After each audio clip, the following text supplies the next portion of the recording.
Ooh, good morning, good morning, good morning. Ooh, hello, everybody. I don't know if anybody saw the video I uploaded yesterday, but we had snow. And during the week, well, Tuesday was like 67, 69. And then temperature took a change. It dropped. And then we had some snow yesterday. So it is freezing here. And this is now April 6th. We had snow on April 5th. Good morning. Hi, Deborah Bess. Hi, Vault. Hi, Mari. Hi, Gwen Branston. Hi, Baywatcher. I was going to come in at 7:15, but I've been up for quite some time. So I said, you know what? Before I lay back down and go to sleep, let me get in here. Good morning, Kat. Good morning, JL. Good morning, Maria Haskins. Good morning. Good morning, Tracy. Thank you for becoming a member. Oh, my goodness. So, yesterday, well, we're going to talk about a lot of stuff. Hi, my crazy cat mama. I'm going to call you. Because I really need to talk to you. I got to call you. Yesterday, we got a lot to talk about, but we're going to talk about this first. Yesterday, I'm in and out of meetings. I get a DM to ask me, wait a minute, I'm not even going to read it, to ask me why was this content creator doing what they were doing to Maria. So I didn't know what was going on. So I asked them, is he still alive? And she said, yes. I said, okay, and they told me to go back 10 to 15 minutes.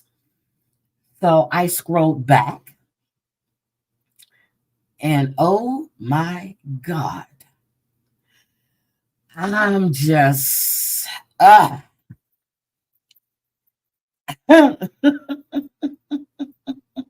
going to say this, Maria held her own, but I'm trying to understand, okay? I keep saying my beef with someone is no one else's beef, okay? That's what I keep saying. I don't care who you follow, who's in your chat, but if you are a mod for me, I would expect that you won't be in a chat with someone that's talking shit about me. I was in there I wasn't in there when Maureen Mo went in that day. Matter of fact, I was out and I got a message that all hell broke loose in Maria's chat. So when I went back to watch, the chat wasn't up. So I just heard Maria on panel. And let me just say this. You cannot run somebody else's chat. I don't care who you are. You can't run somebody else's chat. If you don't like somebody that's in someone's chat, block them or just ignore them. You block and ignore. But because you seem to have an issue with someone, she is not allowed in a chat because someone mods for you, but they're not talking shit about you. I don't get that, and I never will. Good morning, Maria. Good morning, Claudia. And then, I keep hearing that Maureen Mo spoke on someone's wife or father. And now I've been in chats. I've heard her read paperwork about someone's father, but it was nothing negative. So I'm trying to understand what's the issue here. I know everybody is going at each other, but the fact is you cannot run somebody else's channel. You just can't. I go in channels and I don't like a lot of people sometimes. I just ignore them. I ignore them. So Maria, it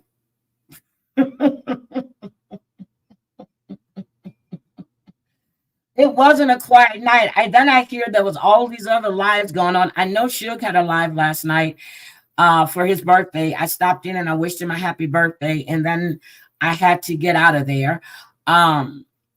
So I didn't stay, but people, we need to learn to respect ourselves and at least have some type of morals. I'm sorry, but just because you're in someone's chat, that doesn't mean that you agree with everything they're saying. Just because you're in a chat showing support for someone or stopping in or whatever, that doesn't mean that there's some kind of ulterior motive behind that. That doesn't mean it. But, in my case, I go in chat sometimes just to piss people off. So I don't care. Maria says she stayed quiet to look at the big picture. If anything involves a group of men, I stay away. Yes, I went in Shugs very hard, but I did. Oh, you did it, Kat. Okay. Yeah, so I went in. Matter of fact, I found out he was live because I was talking to someone and they said that he was going to do a live. I was out. So I went in, I dipped in, I said, stopping in to say happy birthday, enjoy your stream or something like that. And then I left. When I got home, he was still live. I dipped in again, and then I saw something on the screen. I'm like, nope, can't be in here. So I left again. I left. So if you don't like what's going on a channel, or if you don't like the people that are on panel, don't stay. Leave. You don't like somebody in the chat, block them. But don't block them in my chat. I mean, block them from your view. Block them from your view. There's people that honestly, I heard Maria say this one day, that she goes in chats and she knew people don't like her, but she just ignored them. I do the same thing. You just have to learn to ignore people. And if you don't agree with what they're saying, but Maria, from what I heard yesterday, and then you started speaking Spanish. I didn't understand what the hell you were saying. I was like, okay, only they understand that. So I didn't understand what you were saying, but I'm just like, if you were, I don't know. This shit is just completely fucking crazy. Hi, Jane Creek. See, just ignore them.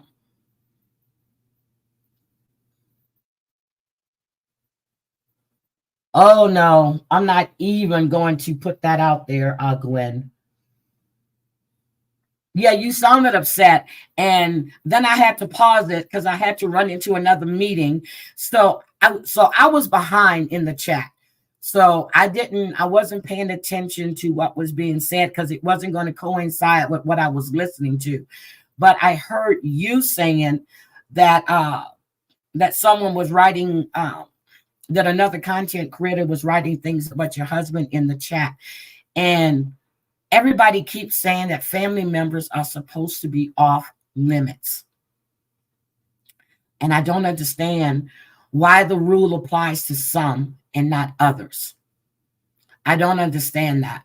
I went back and I was listening to Cooch did a live, and she was doing the B, her IG stuff, and I hear her up there, but she says she doesn't dock. She's digging all into Lily's Facebook, her husband's Facebook, asking people to go in her chat and ask her for her birthday so she can see if she has a license, like it's any of her business. Then when I listened to a little bit of Brooke yesterday, because I was listening to Brooke when I got a phone call, and I was out, I was listening to Brooke because we were actually in the casino. So, I was out, but I was out with some coworkers.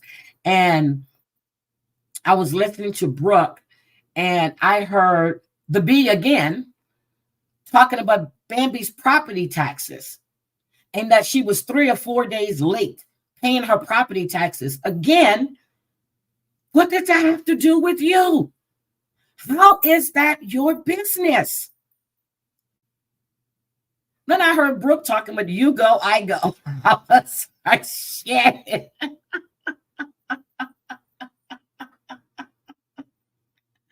Oh my God. YouTube has been on fire.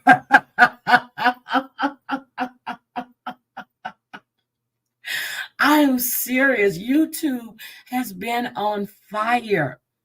Then I listened to a little of Ann's. I haven't finished Ann's live yet. I didn't even know Ann went live. And I was listening to a little bit of hers this morning. And I'm just like, God damn.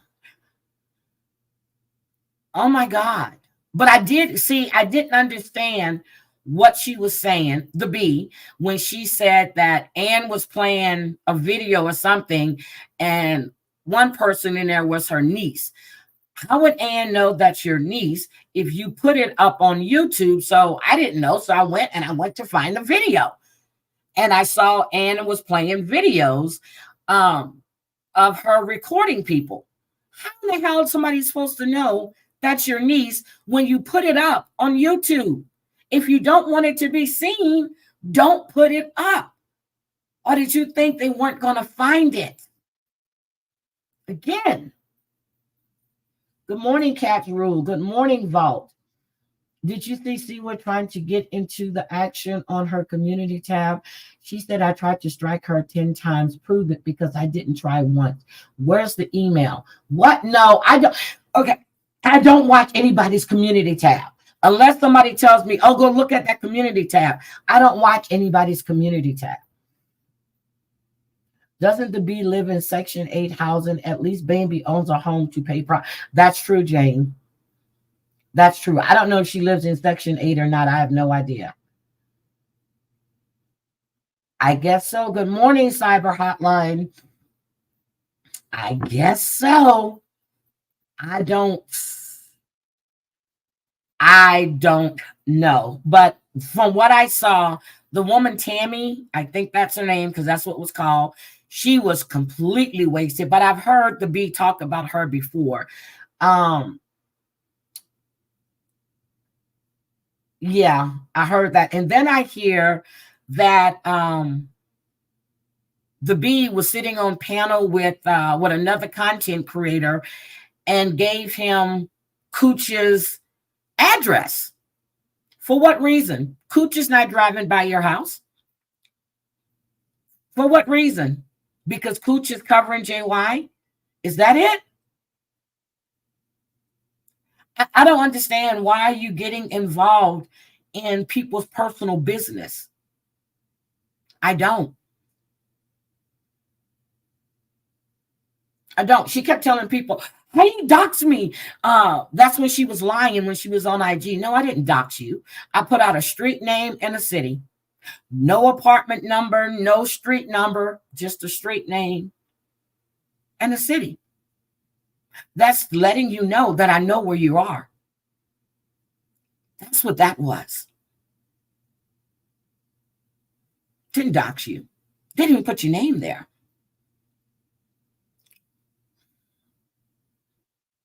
So again, this shit is getting out of control. And it seems like it dies down and then it builds back up again.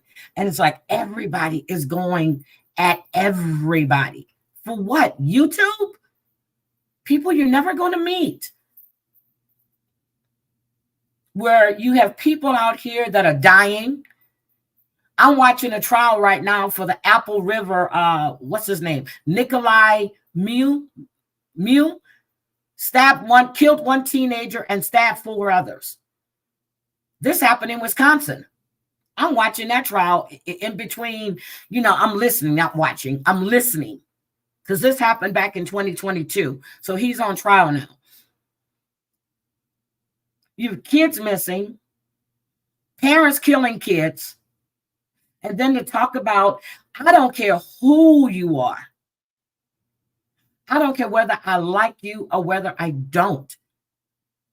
If someone speaks on your wife or your deceased parents or deceased child, I don't care who you are. It's not right. It's not right. If somebody was talking on somebody I don't like about their deceased child, no, that's not right. I'm not going to stay in and I'm not going to listen to that shit.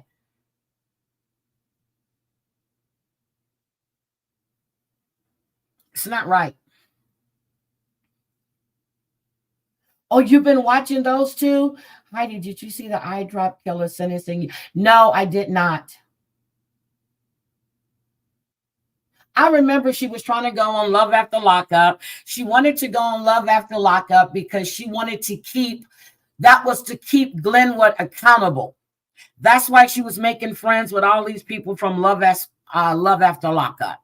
She wanted to go on the show because Glenwood was supposed to be out, and then she kept saying that he was going to be paroled, but when you look it up, it was saying that he wasn't going to be released. But she was trying to get on the show.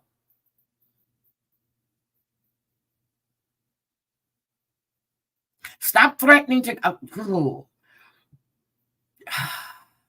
I'm telling you, when I said that time that I was going to go to Chicago, I keep telling it was, and the way they look at stuff is if it's premeditated or the heat of the moment. If you're going to drive a distance to get to where you have to get to, you have all that time doing that drive to turn around because you knew what you were going to do. You were going with intention of causing bodily harm. That is premeditated. Then I hear people up there talking about they're going to do this to somebody, they're going to do that to somebody. You don't put that on the internet because anything happens to that person, whether you were involved or not, they're going to look for you. Then I was sent the picture again of my name written with a Sharpie, and I saved that. I think I'm going to frame it. I got the picture of my arm, of my name.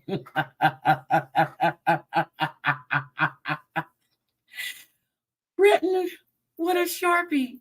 And I'm like, damn, it's not tattooed, it's not permanent ink. Every time I see it, I'm just sitting there going, you did that for attention.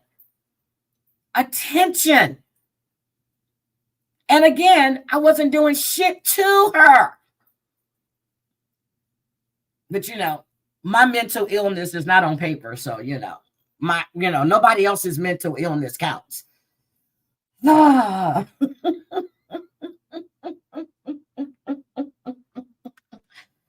just need to stop. And if y'all don't see, this asshole is in here writing the word NIG. Y'all just don't see these stupid ass people.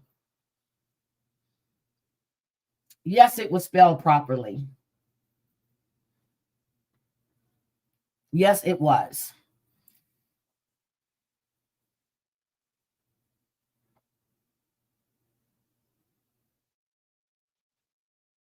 I like Chicago. I really do.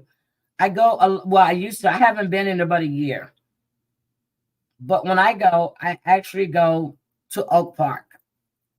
Was it Oak Park or Oak Florida? Shit, I forgot. Anyway, this shit is getting ridiculous. What the hell? Take your Metro. So anyway, we have Christian Combs, P. Diddy's son. I did my moderator duty once, Heidi. Huh? What are you talking about? So we have Christian Combs, and then we have like two other things we're going to get into.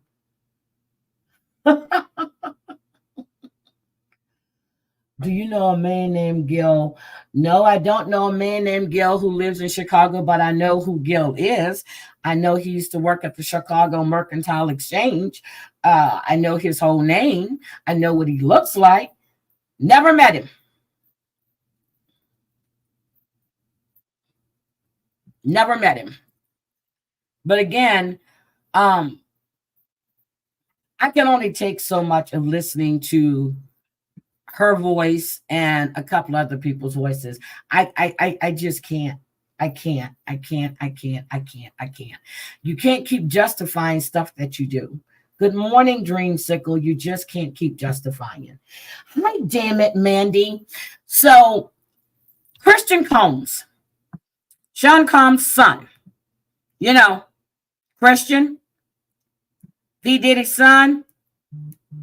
Do we know him? Well, there's a lawsuit filed against him. Tried to pull the paperwork. It's not uploaded in there yet. So Christian Combs has been accused of sexual assault. Really? Gil wants a refund. You're doing good, crazy cat mama. So the woman in question was a yacht. What was she? A bartender on the yacht. The complaint was filed Thursday. I told you guys it was coming. Okay. I told you guys it was coming. Heard all about it. Blackburn was hinting around about it. So in the complaint that was filed Thursday in Los Angeles County, the woman's name is Grace. I'm not going to give her full name.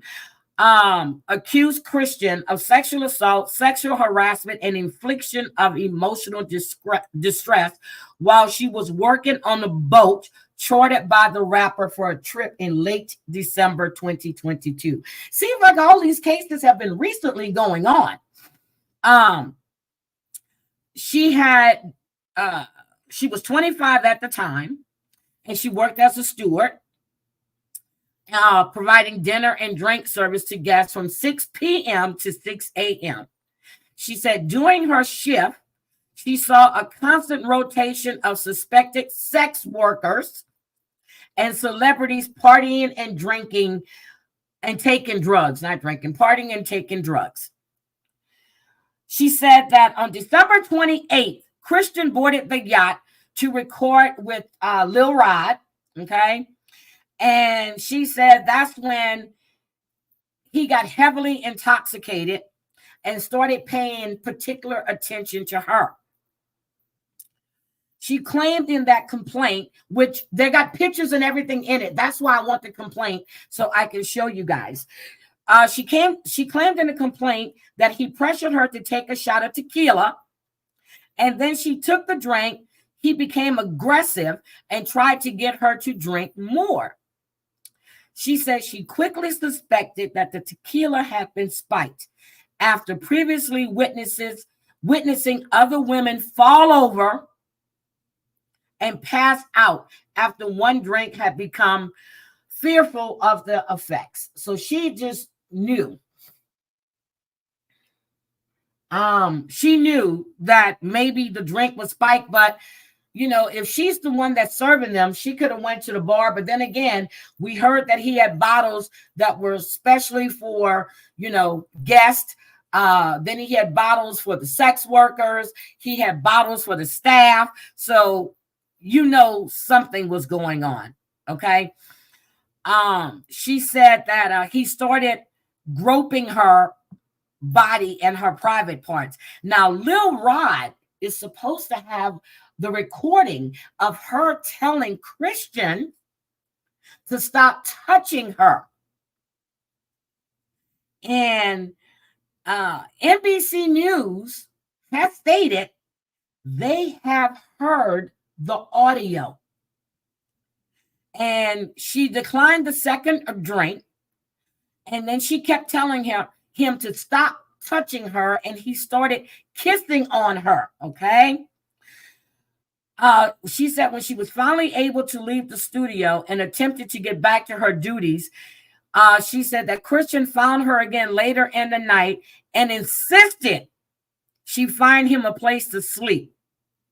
She claimed that after she directed him to the yacht cinema, which was another sleeping space, he blocked her in and began groping her. She said that he grabbed her arms and was trying to force her to perform oral sex on him, and even included photos of the bruising on her arms that was caused by Christian. She complained to the yacht captain the next day, but alleged that he did not believe her and he did not investigate. She also claimed that he retaliated against her until she was let go a few months later in May 2023. She said her mental health deteriorated. She suffered from anxiety, panic attacks, and severe suicidal ideations. She also claimed she developed an eating disorder, epileptic seizures as a result of the incident. She also named the diddler as co-defendant for aiding and abetting his son. I'm like, damn, does just keep going. So her attorney is Tyrone Blackburn, the same one that Lil Rod is using. And the attorney stated, which she should have never stated this, like father, like son. He said, I applaud Grace for being so brave to come forward with her truth.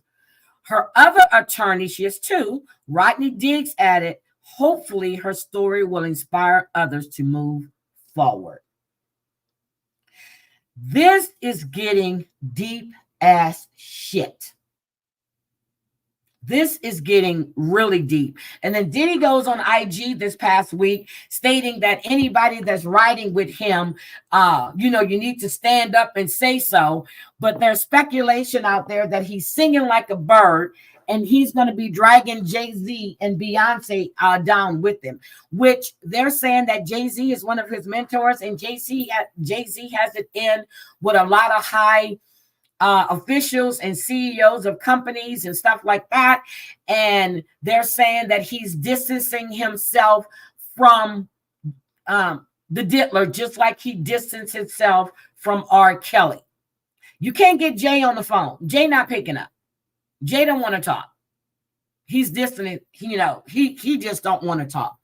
So, but my whole issue is everybody has known what this man was like, what was going on at these parties. And for the sake of your career, you're going to sell your soul. I was listening to Justin Bieber's song the other day, I'm So Lonely.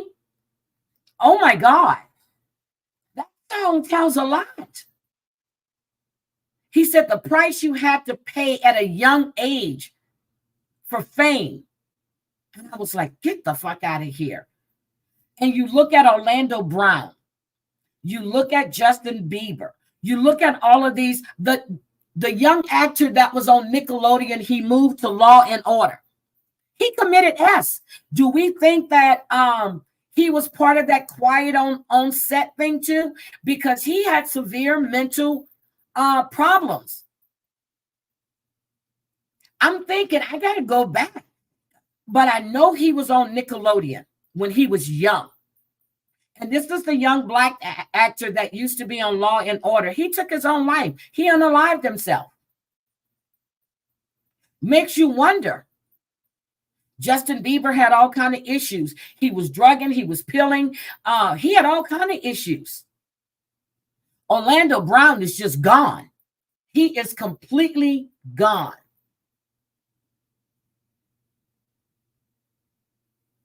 I mean, he's sleeping with people that he probably never even met.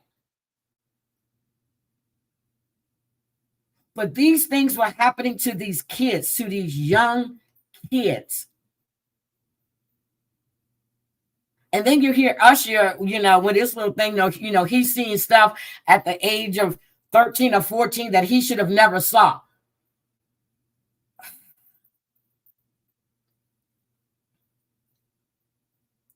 He has. Hi, Whitney Lee. He has a nice voice. He really does. I know my granddaughter was completely in love with Justin Bieber. I remember going to the house in San Antonio. Her comforter had Justin Bieber all over it. Her sheets, her pillows, I said, why are you putting this man in? Well, at the time he was 18, 19, but still, she was 6 or 7. But that's who she was in love with, Justin Bieber. And I kept trying to throw her onto Prince's son, Blanket. I said, look at Blanket. Look at Blanket.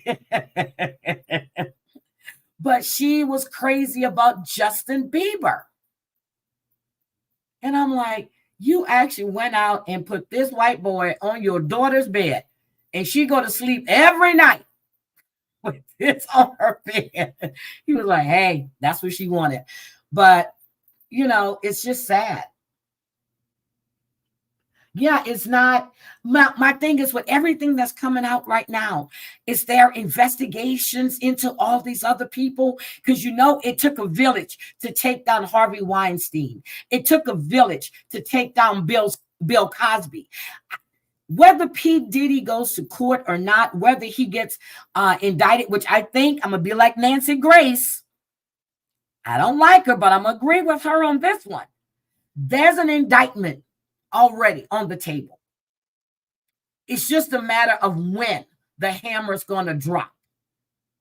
There's an indictment already, but it's just a matter of when. Whether he goes to court or not, whether he's found guilty or not, his reach is further than R. Kelly's. The thing is, his brand has now been tarnished. His brand has been tarnished. He was a Disney kid. I can't remember, but he was on one of these shows. He was a young actor.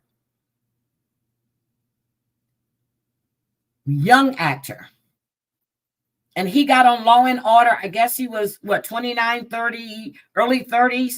And his career was going great. He just committed S.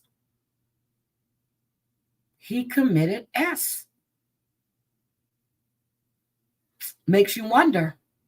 Amanda Bynes. She looks like holy hell right now. And she stated she had an abortion at the age of 13 because her producer impregnated her. Where are these parents when all that? Yeah, every time I'm serious, I'm watching Quiet on the Set again, and we are going to discuss that.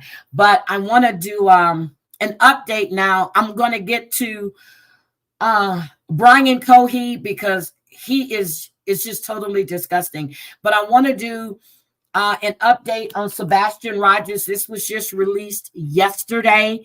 And then I have Madeline Soto's 911 call, the call that I guess her cousin or her mom's sister. How do you really think they're going to drive? Okay. Ashton Kutcher too. So I was going to wait. Ashton Kutcher, J-Lo, you have some of these. And I'm like, Ashton, why are all the people you were friends with have issues?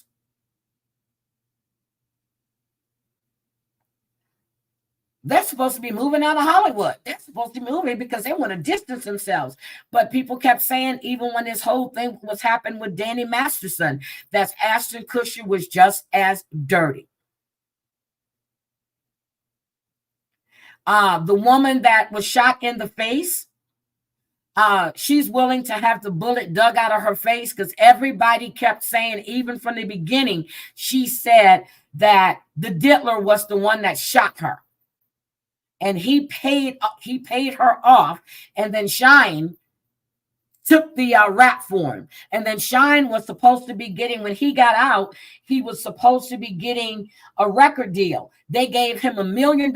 Well, L.A. Reid signed him for $1 million because he was supposed to be supposed to be doing an album. Never heard it. Never came out. It sounds like the Diddler gave the money to L.A. Reid to make sure that Shine got the payoff for him doing the time and not ratting out the diddler. Come on now. They're all involved. They're all involved. Yep, she was supposed to be the one that actually had the pew pew in her purse, and she passed it to the diddler when shit kicked off. And right after that, what did they break up? What? How long did it take them to break up? How long did it take her management crew to move her away from him? Even the people that worked for her stated that they didn't like when Diddy was around, the diddler was around, because he treated them like they worked for him and they were slaves. Even the people that were surrounding her, that worked for her, didn't like the diddler. But that's a price you got to pay, I guess. That's a price you have to pay.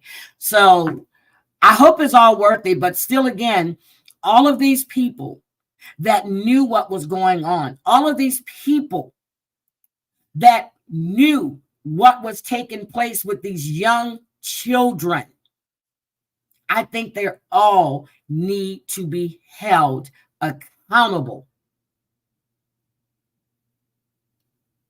It wasn't too far after all of this happened, but they need to be held accountable. Not everybody wants to talk.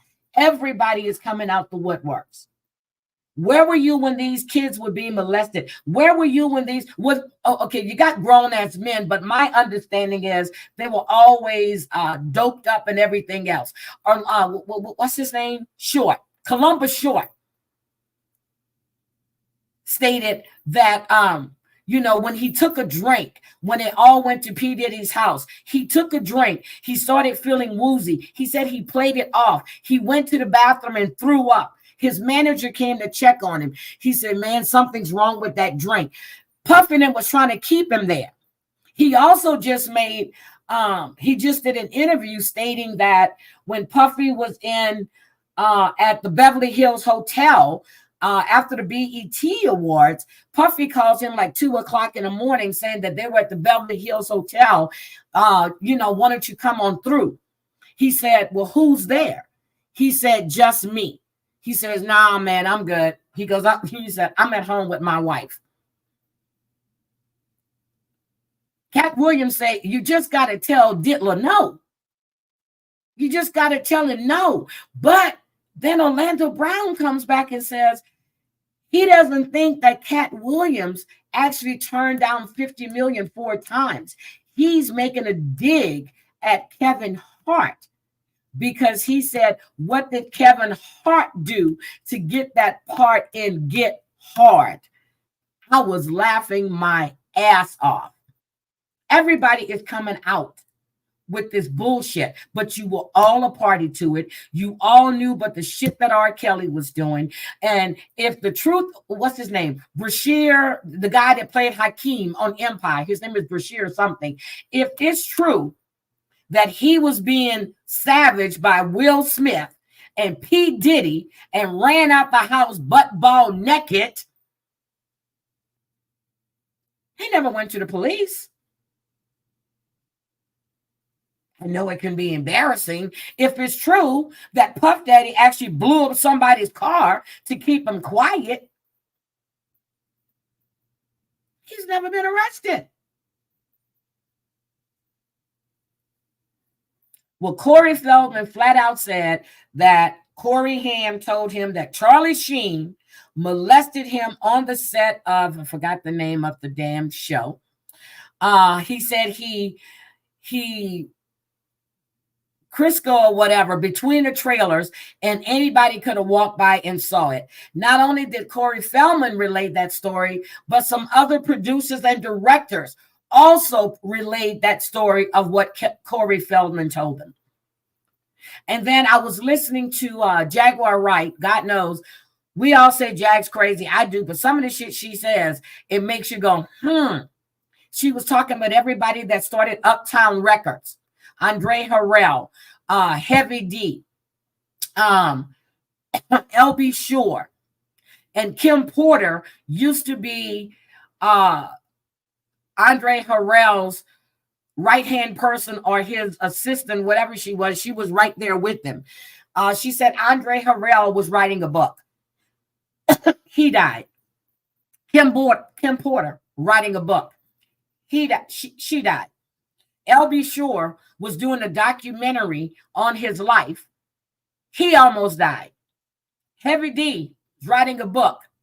He died. The only one still standing right now is P. Diddy, and those are the ones that started Uptown Records.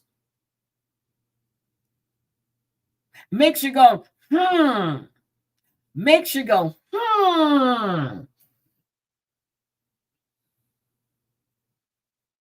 So, it makes you go, And then this other guy said he was in business with P. Diddy. They were doing some kind of, forgot what it was, clothing. He said that Diddy showed up at his office with a baseball bat and some goons and forced him to sign the contract or he was going to beat his brains out. Again, no one goes to the police. That's why the man thought he couldn't be touched. You think Heath Ledger was molested? No, I saw the girl that says that she's the voice behind Jenny on the Block. Whitney, I just saw that. She said she's the voice behind Jenny on the Block.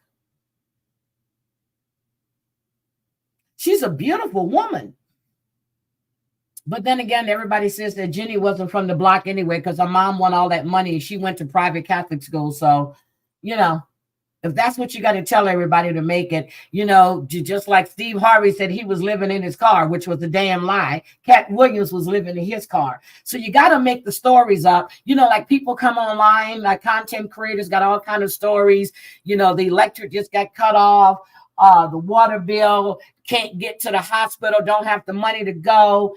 Your child need glasses or, need a new laptop. We need a new microphone, whatever the hell may be, all these side stories.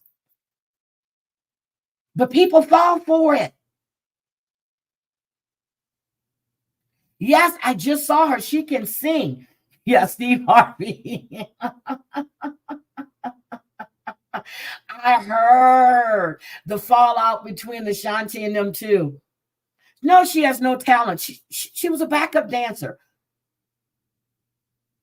Like Paula Abdul. I heard this thing when Whitney Houston said, Paula Abdul is a bitch. She has no talent.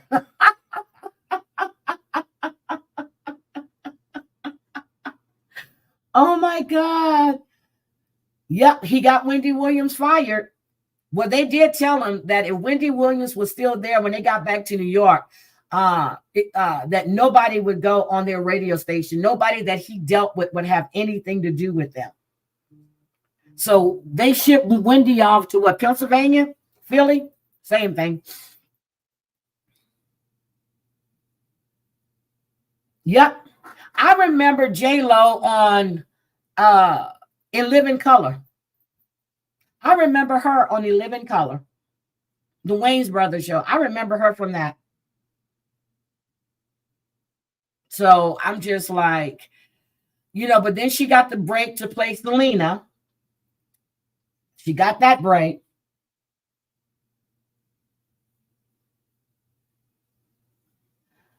Yep. You remember when Mary J. Blige first came out? She was doing remakes of everybody's songs. She was doing remakes of everybody's songs. When Mary J. did that CD that had No More Drama on it, that was after she came out, that Drug Stupor, when she was with Andre and, well, not Andre. Yeah. Was it Andre 3000 she was with? But I know she was drugging it up too with the rest of them. When Mary J. came out with that album, I said, that's Mary J. When she goes through some shit, she pours all herself into her songs. I saw her in Houston. Rosie Perez was better. Ooh. Yeah, she was. Yeah, she was. I said I was gonna watch some of You Living Color today. What am I missing about J Lo? She's a fake and a fraud. When Mary J did her own shit, I'm telling you, I played that CD from beginning to end. She said, no more drama, no more waking up. No, I was like, damn, he was tearing her ass up. If nobody's never listened to that song, No More Drama by Mary J. Blige, you need to listen to that song. He was tearing her ass up. Then she married this piece of shit who took advantage of her, which she should have known better. Him and his greedy ass daughter, who's now on Loving Hip Hop Atlanta, whatever it is. And then she got to pay this piece of shit child support. Oh my God. Homie the Clown, don't mess around. I love Homie the Clown. That's when I fell in love with Jim Carrey too. Yeah, she was with one of them. It was KC. It was KC.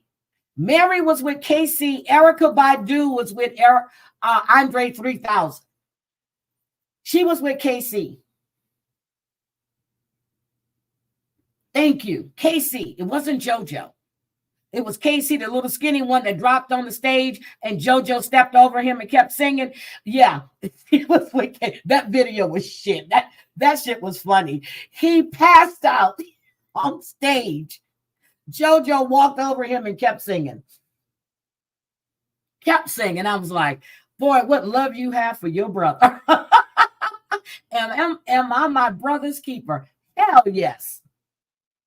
I want to marry Garfield from Shy back then. Oh my God. No, you didn't. But I get you. You get him stepping away. Who do you get stepping away? Jay-Z? Why? He's just as involved too. He's just as involved. They're all involved. It's the whole big, everybody keep talking about the Illuminati, and I'm not going to say it, but it's a whole big machine. Ice Cube been saying for years, he is not a part of that machine because he doesn't want to be a part of that machine. Didn't want to be a part of that machine. Mace had to corner Diddy at a radio station to get him to release him from his contract. Because he knows by doing it that way, you know, he's not going to have all these goons and stuff around. He caught him off guard. What was he going to do? Act a fool in public? No, he was on a radio station. He signed that shit. Yeah, they're going down. They said Beyonce is just as depraved as the rest of them. Then there's rumors again about Jay-Z having his mistress Kay, and she was pregnant the same time Beyonce was. Yeah, Ice Cube is a real one. Oh my God, young Denzel, even old Denzel now too, but young Denzel. You know, it makes you want to look at, and then P. Diddy, no, not the Diddler. Stevie J was on IG taken up for the Diddler, and then he starts releasing videos of all of these stars that would be at the parties. Is that a blackmail thing now? Are they trying to blackmail people? It is a power marriage. Jay-Z, Beyonce is not the woman that he wants to be with. The thing is, they're saying that Jay-Z used to drug Beyonce all the time, and she likes the powder.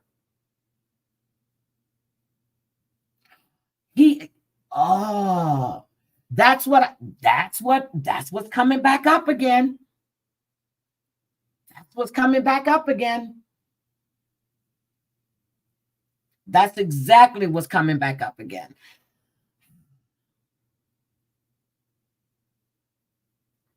Yeah, he looks like, I always did say he looks like the Camel on the Camel cigarettes. That's who Jay-Z reminds me of. And with that hair he has going on now, he just looks fucking crazy. He looks completely crazy. Completely crazy. So what is this? This is a marriage. It's a marriage of convenience. Because he was cheating on Beyonce. That's why. Solange was kicking his ass because he had been cheating on Beyonce. But she took her husband's side. If it wasn't for that video footage of, but you know what? I think Jay-Z knew there were cameras in there because that's why he didn't defend himself.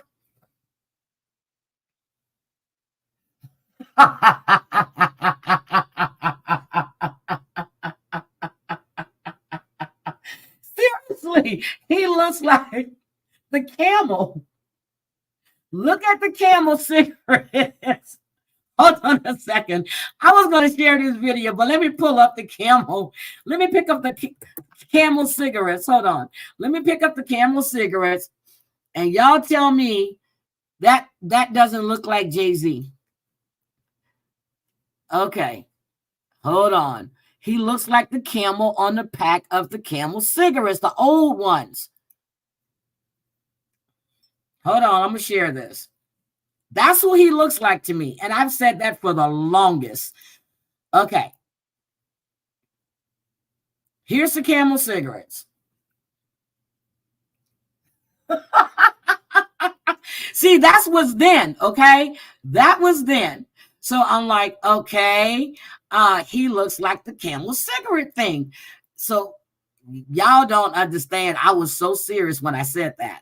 And then I went, okay, let's just, and then when you got Joe the camel now, oh shit, hold on.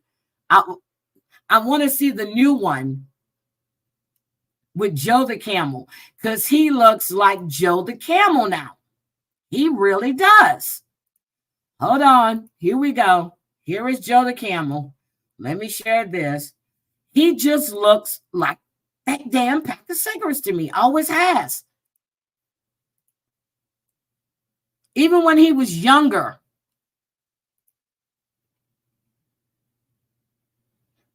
Okay, there we go. There's Joe the camel.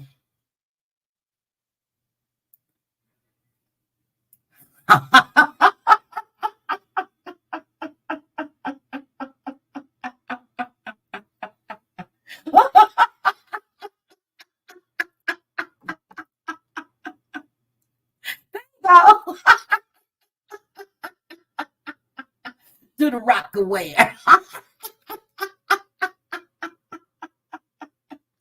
I'm sorry. There is no way Beyonce is attracted to Jay-Z and Jay-Z is attracted to Beyonce. I used to say the same thing about Cynthia Bailey and Peter. There's nothing about Cynthia Bailey that says sexy to me. I couldn't see Peter wanting Cynthia. And then she would even talk about it on the Real Housewives of Atlanta, how, you know, she's trying to learn how to be sexy and how to wear, you know, how, girl, if Russell Simmons didn't want you, what the hell is Peter going to do with you? Russell didn't want her. And now he got 2 lawsuits looming. He will serve both lawsuits on the same damn day. Same day. So anyway, let's look at Sebastian real quick. I'm gonna give you the behind the story. Let me put this up. So there's so many false narratives going on about Sebastian. I wanted to put this up so everybody can see it.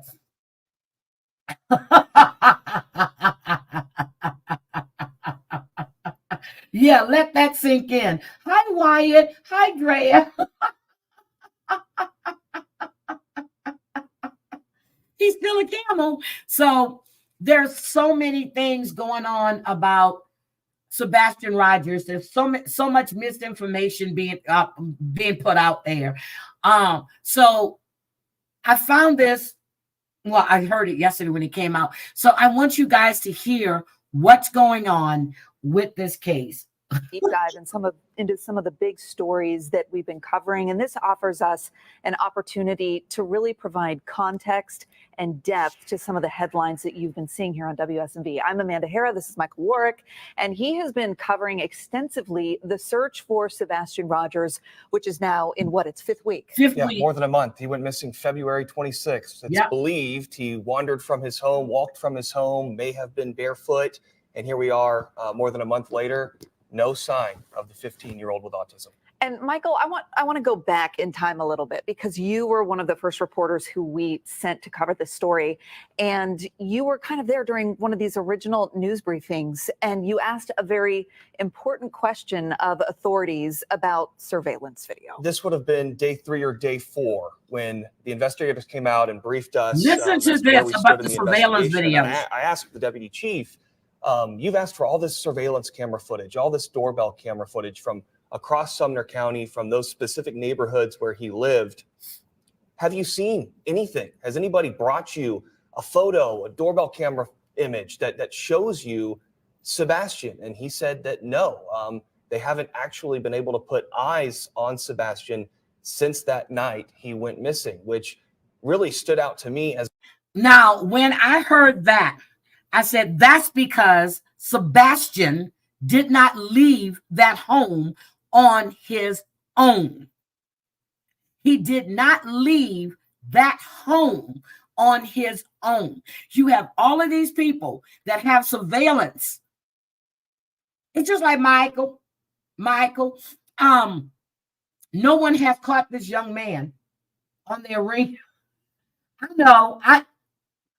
know, Drea, that Rockaware was Dame's project, but Dame, Jay-Z, R. Kelly, they used to all ride hard together. I know. I was just have the song in my head, do the Rockaware. Hold on. As a reporter, because we know everybody nowadays has doorbell cameras. It seems like there's so many of them across the county, surveillance camera footage. And if he was to have walked away from his home, you'd think that somebody would have picked up a trace of him. And that was not the case. It really is mystifying, and you can kind of pick up on the fact that investigators feel frustrated with the lack of leads or the lack of movement. I guess you could say. Exactly. It's something I sense talking with them. They are frustrated. They've covered 2,000 square miles in just a few days since he went missing in February. They've done another search this week.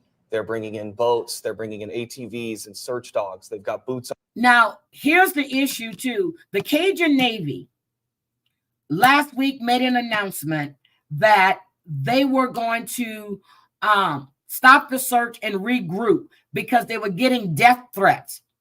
My thing is, who's going to threaten people that are out searching for a young man? What the hell is going on? Hi, Summer Breeze. What the hell is going on? Oh, my God. Now, Summer Breeze is the Isley Brothers song, okay? All right? Summer Breeze is the Isley Brothers song. Summer Breeze makes me feel fine. Blowing with the jasmine in my mind, okay? That's the Isley Brothers, you know.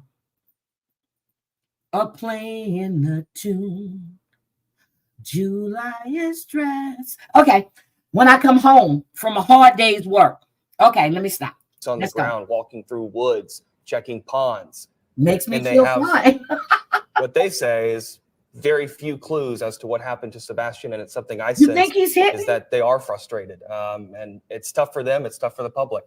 And it's interesting to kind of see, they originally decided to scale back their search efforts, right? So they said, okay, we've got people on standby. We're going to respond if we get a lead. We've got boots on the ground that can go immediately, but we're scaling back the search efforts there at the scene. Yeah. So that kind of happened. There was a lull almost in activity. And then within, since yesterday and today, we've seen hundreds of people now back in the area around the home where he disappeared from, his family home. So it's just interesting to see, go from this lull, no new leads from what authorities are telling us to all of a sudden, this recanvassing effort that's involving hundreds of experts out there. Right. Some new people that are out there that hopefully can shine some light on some things that they may have missed. It's important to point out that in the few days after Sebastian went missing, in those original press conferences, they said that they were working under the belief that he wandered from his home, that he walked away, and that they were out searching for him, and it was just a matter of them finding him. That was the original belief. Yeah. Here we are several weeks later, and I think that that has changed. A month and a week. Because now the TBI and the investigators are saying everything is on the table. Everything. Every possibility is on the table. There's no evidence that. Now, I'm going to stop there right there. When the mom and the stepdad was on Nancy Grace, if you guys haven't watched that interview that Nancy Grace did with them, you really need to, because he tripped himself up several times. Yep, Drea, you're right. People would have seen him out and about. But that stepdad and the mom, she tried to sound like she was so heartbroken, And I'm like, woman, we know what you've done. We know what you've done. Yep, they're both a piece of shit, but you need to watch that interview with Nancy Grace. That points to foul play. There's no evidence that rules Yes, she out did. foul play. So I think that that has kind of changed a little bit. That belief that he just walked away from his home, sure, that's a possibility, but it may not be exactly what they believe at this time. Right. So Holly Thompson had an exclusive interview. When with I saw this, I Sebastian's was looking to see mother if I and saw TL. stepfather, and they talked directly to that point and said, we don't even believe that he simply walked away based on his history. So take a listen to that. He's not a runner. See, this is the Nancy Grace. He's never run. Is that the Nancy Grace one? Yes, that's the Nancy Grace one. This is the one. This is Nancy away Grace. Before. I don't know why. I don't know why he walked out that door. And so just kind of to clarify and give context I'm to gonna that, review the ex-wife, they're basically saying that this is interview not tomorrow. something that he would do normally. He wasn't the type of child that would just leave regularly. So that's why this is confusing to them. If he did indeed walk out the door, why? Yeah, and he could have. I mean, there's only a certain number of things that really could have happened. Either he. Okay, and wait right there. So Nancy Grace, she was asking them if they had any motion lights on their home. She said no. And so they were talking, and she goes, were there any lights on?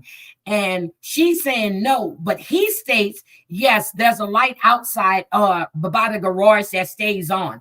So she's saying no, he's saying something else, but supposedly he wasn't home, but he was home the weekend before he went for a visit. So it's not that much of a distance between Nashville and Memphis. That's not a hell of a drive, people. He walked away willingly, and it's just a matter of people finding him. He may have walked away willingly, and somebody took him. Somebody may have done something to him. I mean, there's only a certain number of theories at this point that could explain where Sebastian could have gone. I know that people with autism, kids with autism, some experts have come to us and say that is something that they do. They wander. It's a reason that they check some of those bodies of water, because they can be drawn to bodies of water. So it's like the word you used is mystifying, and I think that's the best word that we could use. Earlier this week, it seemed like a little nugget was dropped by investigators that could potentially lead us somewhere of value.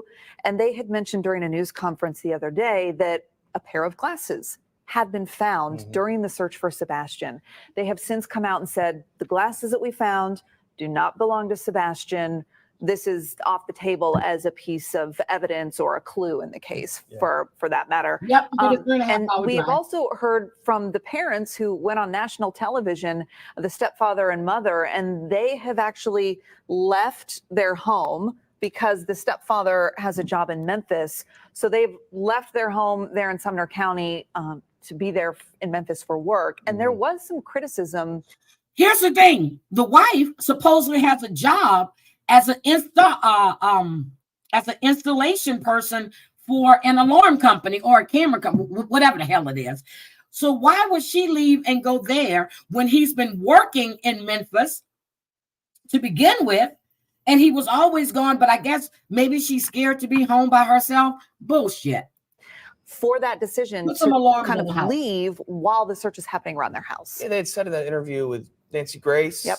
that it was for the stepfather's work.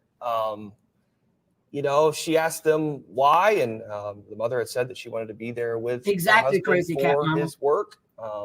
They have since, according to investigators, cooperated fully with anything that the investigators have wanted, anything the sheriff's office has asked of them. They said that they have done. So yes, they've received some criticism for leaving, but as far as from what investigators have told us, they've done everything that they've been asked to do. They also face some criticism just from people on social media saying, why did it take you so long to say something publicly? And in the exclusive interview that they did with Holly Thompson, they said, please don't judge us. You have no idea what we've been going through. And they talked a little bit about this emotional roller coaster with her that they've been on. How are you coping?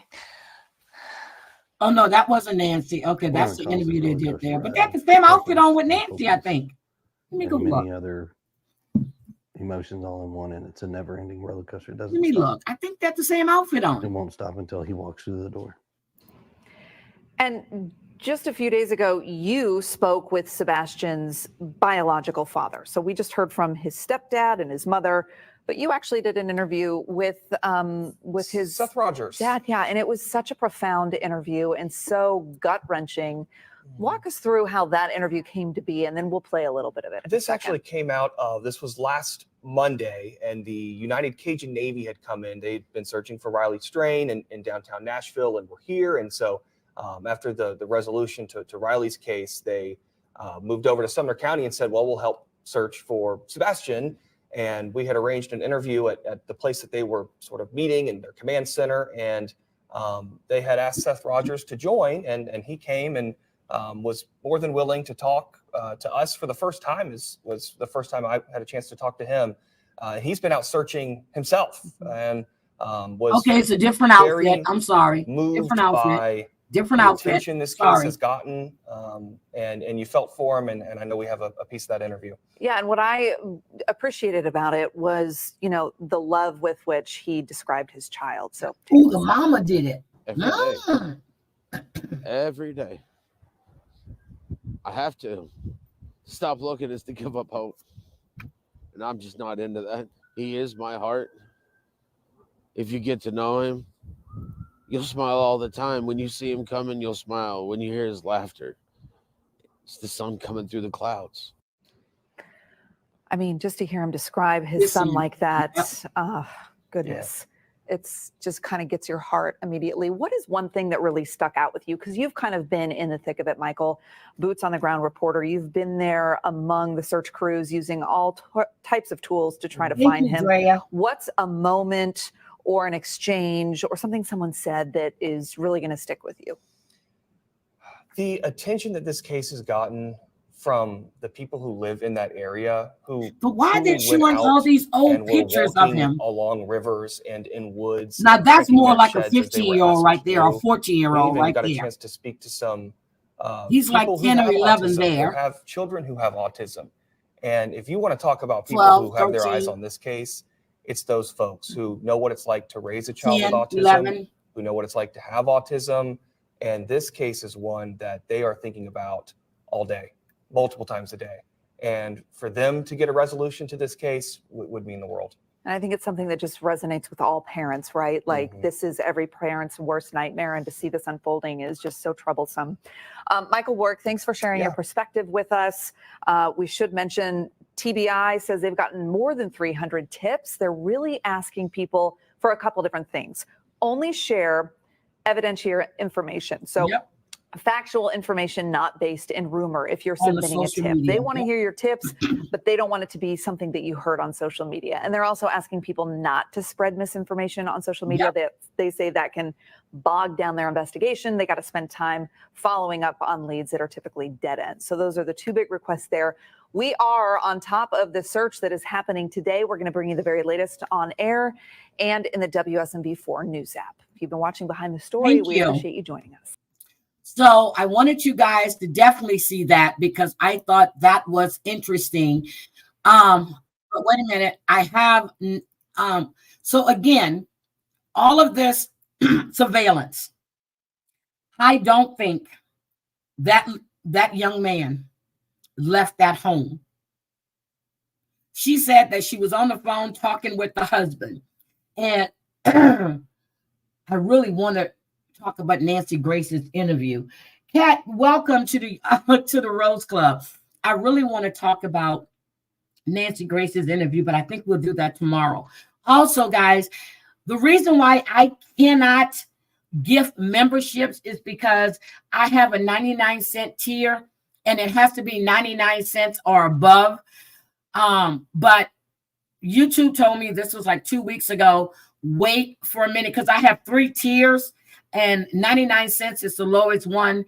And I'm going to wait to see if anything changes. If not, I'll probably move it to $1.50 or something. Not sure. But I did the 99-cent tier just to have a lower tier.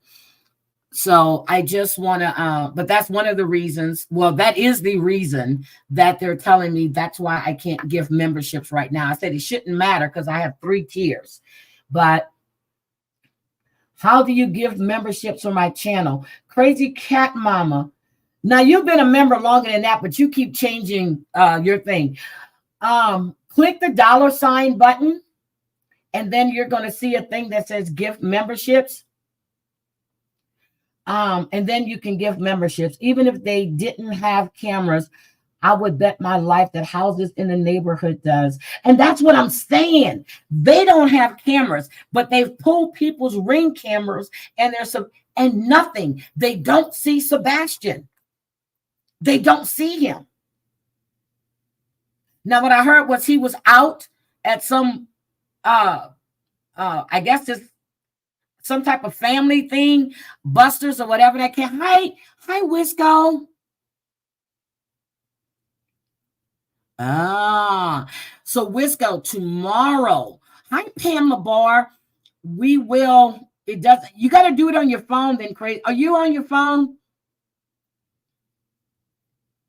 Because I'm looking at my thing, and you click the $sign, and well, I don't know. You click the $sign, and oh no, how do you give membership? Shit. How do you give memberships? Can somebody tell Crazy Cat Mama how to give memberships? I don't know. I do it from my phone if I give memberships. So let's see. Hold on. Let me go to my phone. Hold on, Crazy Cat Mama. Let me go to my phone. And let me see how I did this. Hold on. I need to hold up. Let me go to my channel. Let me see how I do this. Gift memberships. Damn. Okay, what's my, okay, Heidi. There we go.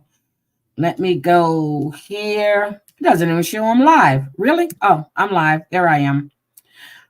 All right. New pin chat. You can now pin. Got it. Okay. I go here. So yes, Crazy Cat Mama, go to your phone, click the $sign.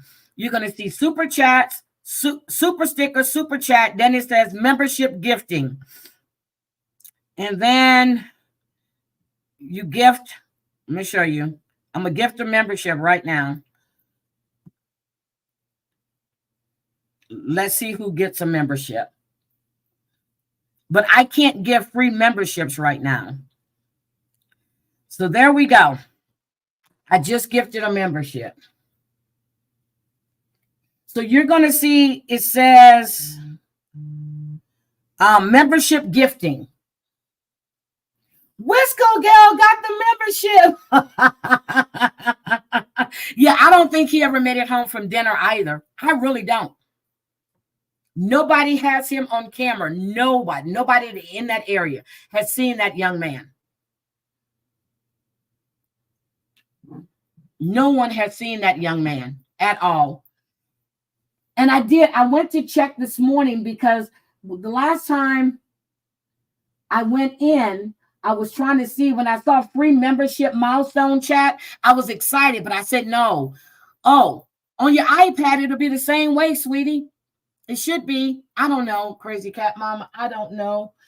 And my iPad is on my bed, so I don't know. Okay, so Cranky has to go to her computer and cranky. When I went back into Shugs, that was really nice of you. He really appreciated that. You told him to go out and enjoy dinner. That was so nice of you. But I went back in and then I had to leave. Oh, crazy cat mama. I don't know, baby. I don't know. If you can't look, if you can't give memberships, you can always do a super chat. I'm just joking. So anyway, I don't think that that he left that home on his own. So then we're gonna go. I have the 911 call for Madeline Soto. Okay, got the 911 call. And then we're going to go with a case update because everybody's asking about the medical examiner's report and everything else. Everybody's asking about the medical examiner's report. They're not releasing that report at all. They're not even going to tell you her cause of death or the manner of death. They're holding that close to their vest. So there is an update from their investigation, which we're going to hear that one too. So let's just go here. Let me stop it until you guys are there and make sure it's on the screen. 911, what is the location of the emergency? Okay, what's going on? You need police, fire, medical. No, it's not a medical issue. We have a missing child since this morning. Are you guys able to hear that? I have it as loud as it's going to go. Are you listening? Or yes. Do you know? Okay. Yes. Yes, ma'am. I see it right here for you. Yes, ma'am. I see it. This is waiting for a deputy to respond. They haven't come here yet. I'm aware, ma'am. I see it. It's waiting for a deputy to respond. You're waiting for a deputy to respond? Yes, ma'am. And how long more do we need to wait? It's a child missing. I understand that, ma'am, but I'm just not able to give out ETA. I don't know when they'll be there. So how long do we need to wait? This is an emergency. Ma'am, we have the information, but they're trying to get there someone as soon as possible. So this is not important for you guys? Really? Ma'am, we're very busy in the area. Look, I understand they'll be there as soon as they can, okay?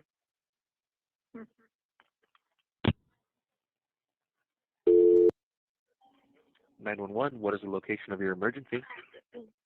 Okay, police or medical? Hi, I called not that long ago reporting a missing child. I just wanted to know how long the cops are going to take to get here. Okay, hold on. Let me open up the call and let's see. The call is still currently pending to have the deputies respond out there. We don't have any available deputies. We still have the call up though, holding. Okay, so no one's on their way yet? Not yet, no. Does it take long for them to respond to the call? If there's a big emergency. So that's not Madeline's mother on this call. This is either a friend of hers or her sister, but that's not Madeline's mother's voice this time. The first time it was Madeline's mother, but I want you to listen to what time she said she went missing. In the area, and there's no units available. They put the calls on hold, but as soon as one becomes available, they respond to the next pressing call. Okay, yeah, we just need one here urgently. So I understand. We still have the. Yeah, but not Crazy Cat Mama, because she deleted her channel at one point. So it's not going to do that for her, cat. She deleted her channel. She had changed her name. And then it's not going to do that for her. Trust and believe me. I know Crazy Cat Mama has been a member since 2022. 2022. No, since 2021, she's been a member. The call. We still have the call holding. Yes. Yep, we still have the call holding for them. I'll go ahead and update them with the information. All right, thank you, because this happened very recently, so we just want to get everyone here since 8 a.m. She's been missing since 8 a.m., so we want to get everything done. She's been missing since 8 a.m. What time did he drop her off at school, he said? She's been missing since 8 a.m. But the mom said she saw her that morning at 8 o'clock. Between 8 and whatever. She was getting dressed around 8. That's what the mom said.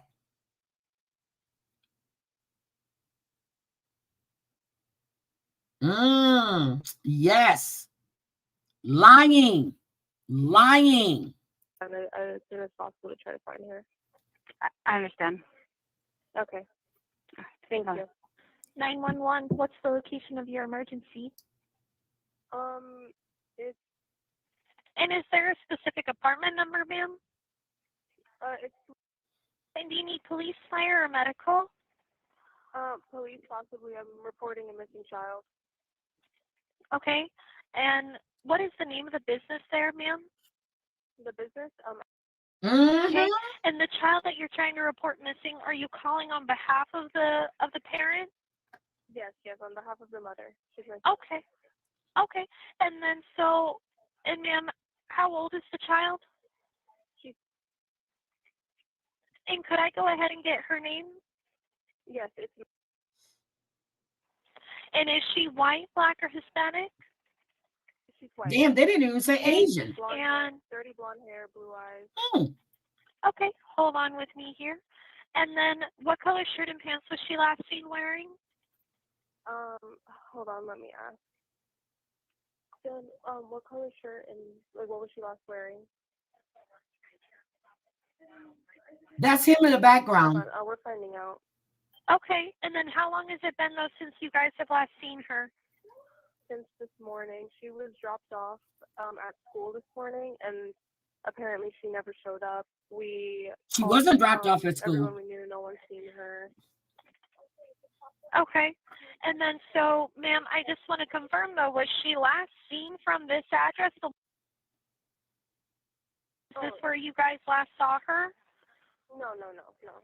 She was last seen at the church next to Hunters Creek Middle School. I think it's called Peace Church. I'm not sure of the exact address.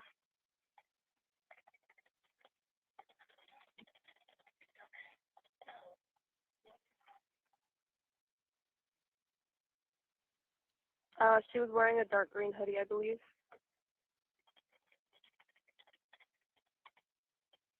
Who are these? What is the name of the church? I think it's. I'm pretty sure it's called Peace Church. It's the one right next. Do we hear the mom in the background crying? No. Got it. Do we hear her getting upset if the cops are not there? I don't hear any of that. So yeah, there's two. I just forgot about the other one. It's not Focal Point Church. It's Well, is it Peace United Methodist Church? Yes. Okay. That one. Seriously, I don't hear the mother upset, crying, nothing. Okay, is she diagnosed with any medical, mental conditions at all? I know she takes medication for ADHD, and I'm pretty sure that's it. Okay. Sorry, bear with me here. And is she known to carry anything on her person, like a pocket knife, pepper spray, anything at all like that? No, Okay. no, nothing like that. Does she have a cell phone that she might keep on her person? She doesn't. She had one, but she left it at home conveniently today. Okay. Right there. It's over there. But she was digging in her backpack, according to Stephen, looking for her headphones. And Really. ma'am, what is your name? My name is.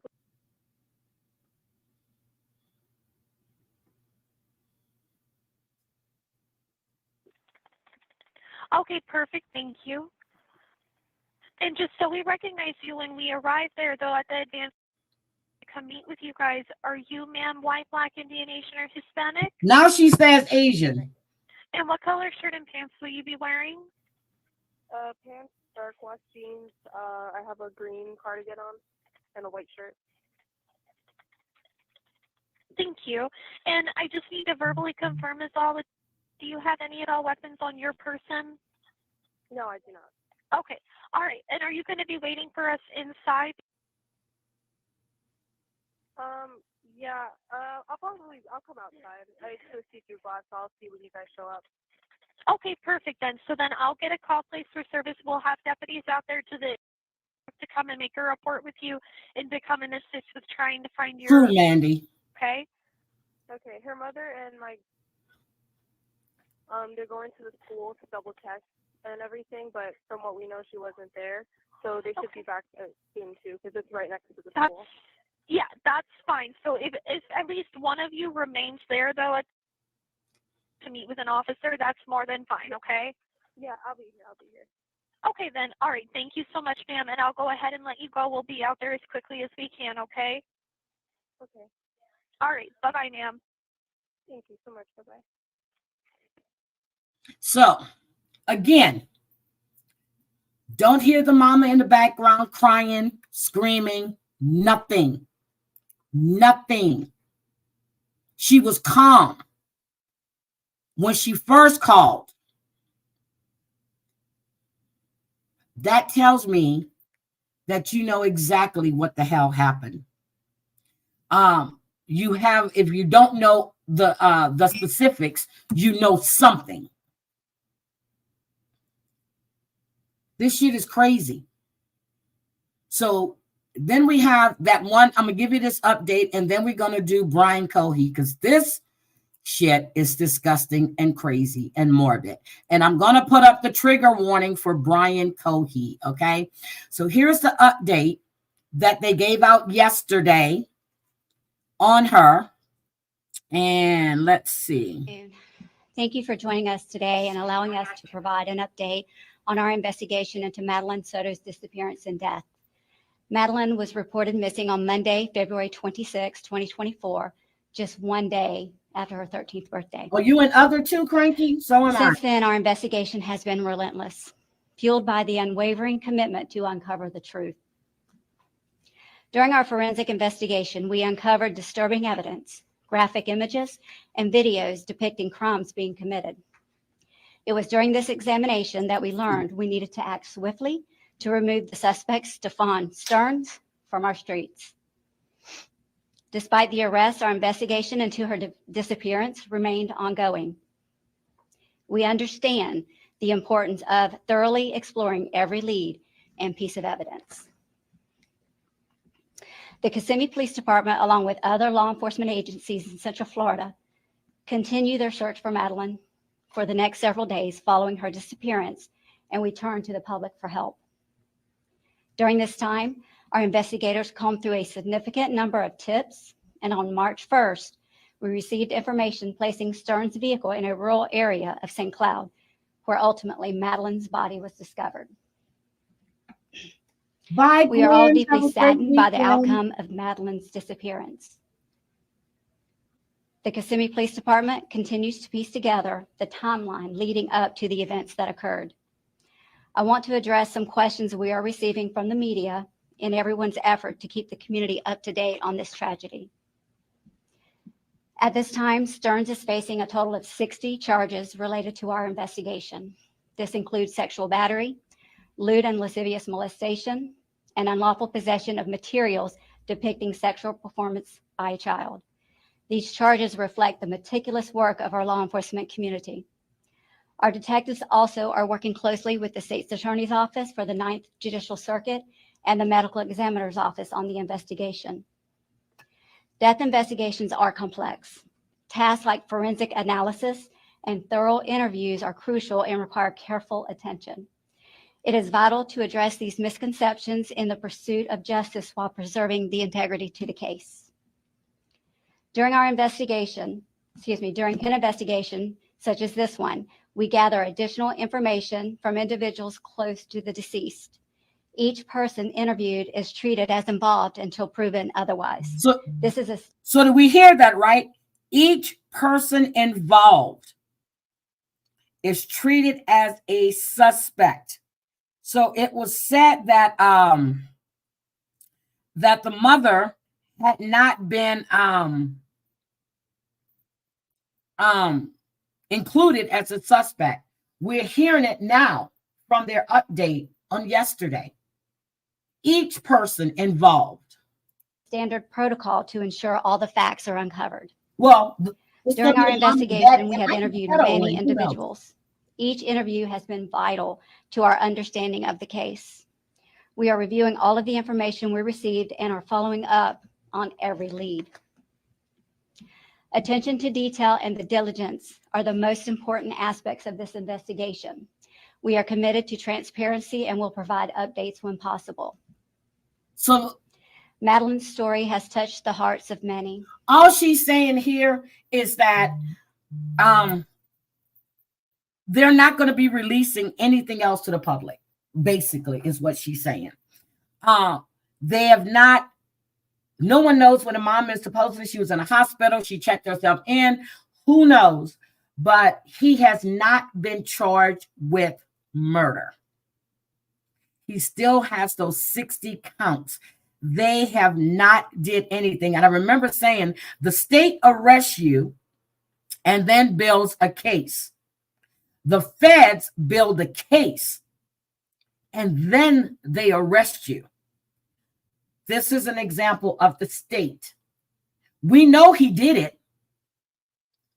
We know he did it. Well, we don't know if he did it. We don't know if the mom did it, but we know that he's responsible in some type of way for her death.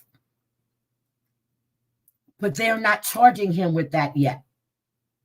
Not at all. So I'm just like, they need to get on with it and give us everything that we want to know. Look, because I'm nosy. So now let's go to Brian. I got to go to Brian Cohee because then I have to get out of here. So let me stop this. So in case you guys are not familiar with the Brian Cohee story, Brian Cohee was a teen, well, at the time, a teenager that had a morbid curiosity of death, of killing. He went on a hunt to find somebody. And he found a homeless man. 2021, this happened in 2021. Now, his parents,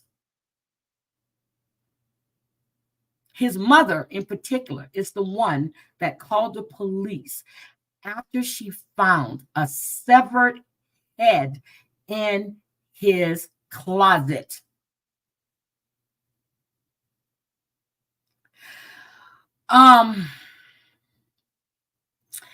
He himself, when he was talking to the police,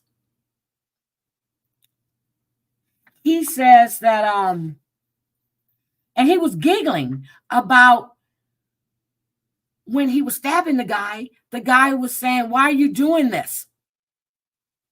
And he said he just kept going.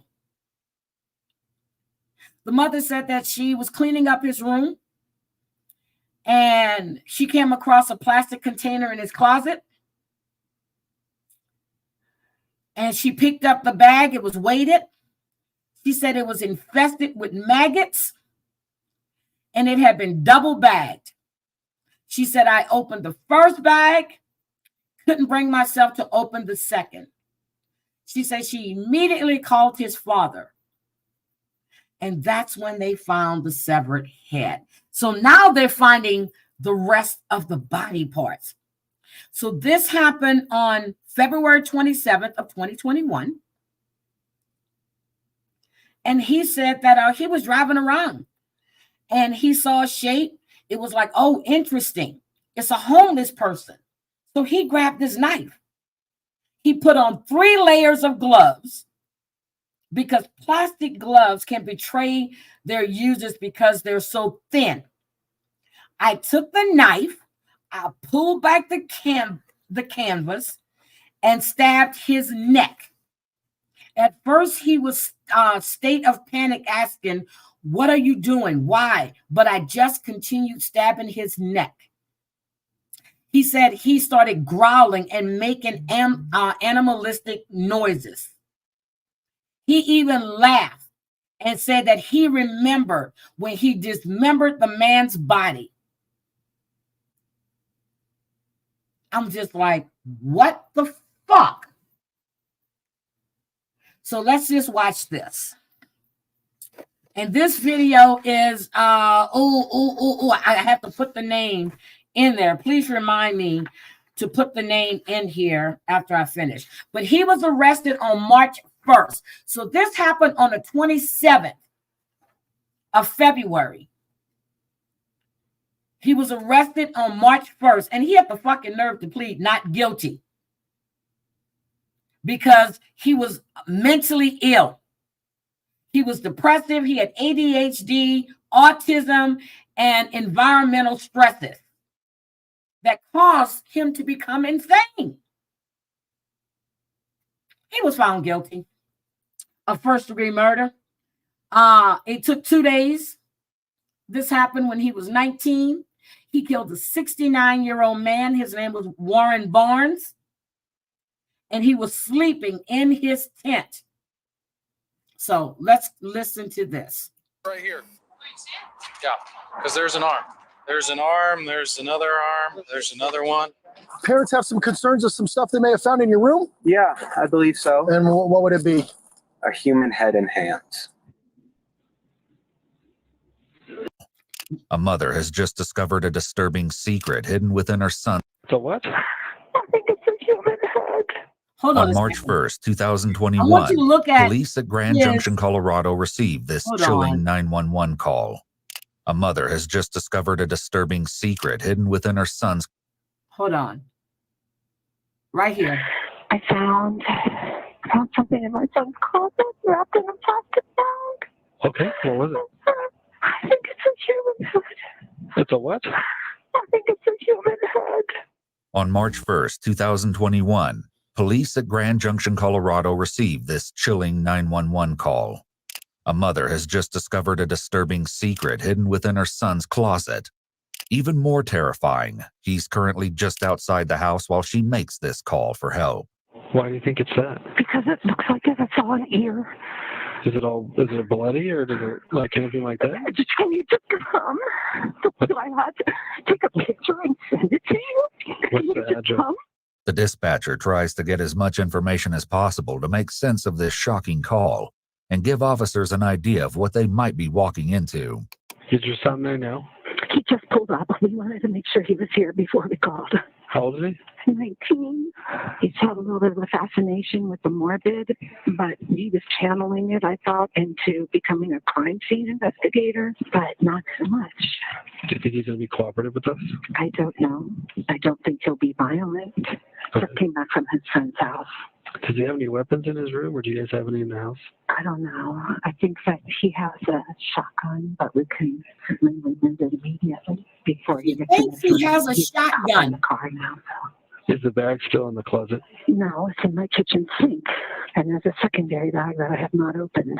It's currently covered with a towel. And there's a It's second not bag? there's a second bag. Though I don't know what's in it. I didn't open it. I'm sorry. Did he took the second bag out of the closet? Do we see this kitchen? I guess he does have environmental stressors, but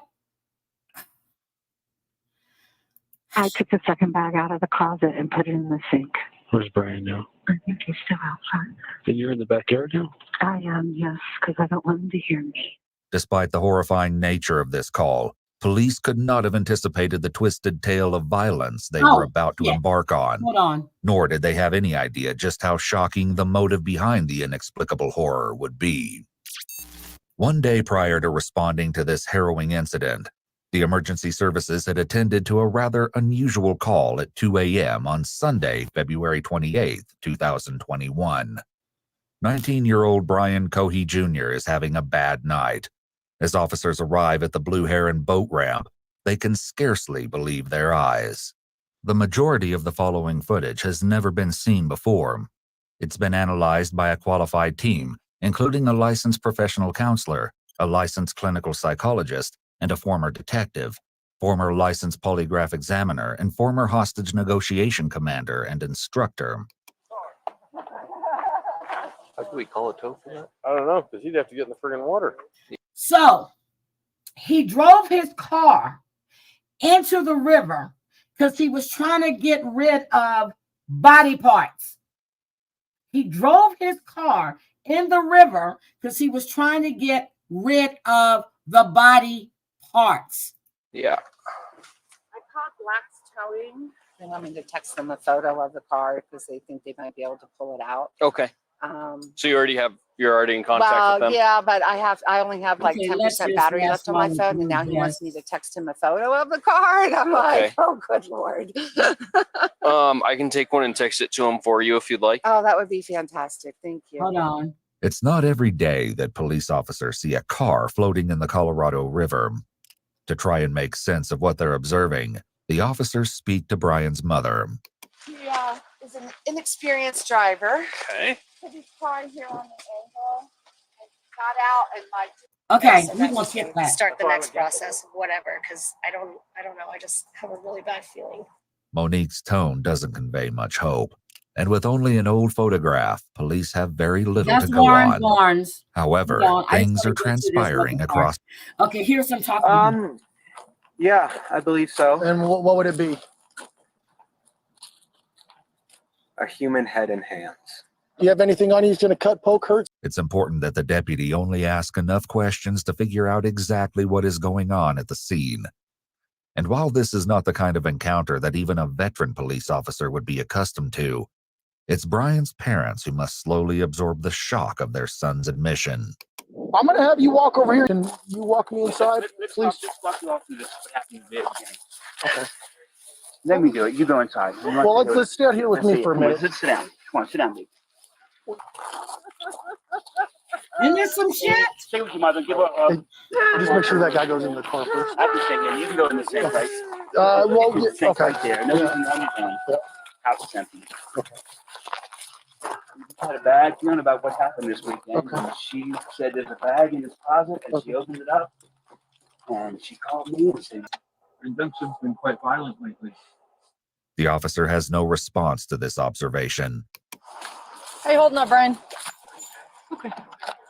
A bit thirsty? You guys have any water in your home? Oh my God, he's thirsty. Can't make any guarantees we're going to be able to go in and get some, but I will get some water to you as soon as I can, okay? He's thirsty. All right, Brian. Wait a minute. She said she was fine with him not being cuffed. When everybody says it's protocol that you have to cuff them for their safety as well as the officer's safety. Just like they cuffed what's Ruby Frankie's friend when they went to the house to retrieve one daughter, but there was two daughters there. They put her in the back of the police car with handcuffs on, but she was fine with not cuffing him. And that's some shit after he done stabbed some man in the damn in his neck. And while he was sleeping, because he had a morbid curiosity and then dismembered this man. Just walk over for me, Brian. Oh, I should have a mask. You're okay. Don't worry about it, okay? Should I have on a mask? With Brian situated in the interrogation room, investigators speak with his parents to find out what happened that harrowing morning. I'm right here. She's crying because her son has done this. And then she's crying with separate in his closet. He said there were hands too. Just take your time. Take as much time as you need, okay? So I know very little about what's going on today. So, what started all of what's going on? Terry relays the incident at the boat ramp. So we have the car towed back to address, and of course with the battery being wet, nothing was operating. And so my husband was cleaning out the car because he was going to take it into Scotty's to see if they could maybe salvage it. Okay. And he found the wallet. So he called me this morning and he said, found the wallet in Brian's car. Oh, and the officers thought that there was blood on his car. Okay. The night that it was in the river. Okay. The scene, and he had just had a procedure done on his armpit a few days before, so I thought maybe the adrenaline opened that back up, and that's where it came from. I don't know. And he said, I don't know where it came from. And he took a special effects class last summer, which involved fake blood. And he's like, one of those fake blood containers first in my trunk is probably that. And I was like, okay, that makes perfect sense. However, his father, Brian Cohee Sr., found something even grislier in the car's glove box and decided to confront his son. Went back out there this morning just to continue, and I opened the glove box, and there was a knife in the glove box, underwater. The glove box is full of water, very large knife. And then as I go around the passenger door, I open the passenger door, and there's a wallet in between this door and I open up. That's not Brian's wallet. It's frozen solid. That's not Brian's wallet. So I take him aside, and I ended up getting one of the wads of cards out. There's a label ready. I read that, so I called label ready. And then another one, there was a social security card. I was like, hey, this is a weird call, but I've got a wallet here with so-and-so's name, and I'm hoping he works for you all, or he subbed him out or whatever. Oh, yeah, my one, we've been missing him. Yes, he didn't show up today. Oh, my God, missing person. Okay, well, I found his wallet at Blue Hen Boat Ramp. So here's my name. Here's all my information. If you get a hold of him, tell him I've got his wallet here at my house. Okay, so I left that like that. Called Brian. Brian, what's going on? Why is there a wallet in the car? Oh, I found it down at the boat ramp when I was down there walking around. And he was so sincere. I took it all. I want to believe him. He's my son. Sure. We found out, Brian, how come, and all this going on in the last 2 days, how come you didn't tell us about the wallet? Dad, I was just so excited with all the going on. My car getting towed. Look at this wet now. We'll start. I just didn't think about it. I didn't think it was important, Dad. I'm like, Brian, who is this Warren, whatever guy? Warren Barnes. Dad, I swear to you, I only know one Warren. He's my school friend. It's not him. I believe him. There's blood on the bumper. Right. And I'm like a smear of blood. And I'm like, that didn't come from that cup. And I asked him, right, tell me the truth. I knew. I didn't want to believe it. The dad knew. The dad knew he did something. The dad knew. He knew. But he did the right thing by calling and saying he found this man's wallet. When I watched this with the dad, I had just chills because he knew in his gut his son did something. I had that gut feeling. Despite the red flags, the family put the strange accident at the boat ramp behind them. But no one was prepared for the spine-chilling discovery Terry made the next morning. I was in his room, cleaning up, putting some things away, and he has a Rubbermaid container in his closet. And so I just kind of started digging through, going, what is this mess? Like moms do. And I saw a plastic bag, a white plastic trash bag. And I was like, what in the world does he have in here? And I picked it up, and it was heavy. And I held it in my hand, and I was like, what in the world is this? What in the world? Is it like maggots covering something? Or I don't know. I better take it in the sink. I carried it out to the sink, and it was double bagged. So she had no smell. I saw old boy. And I went,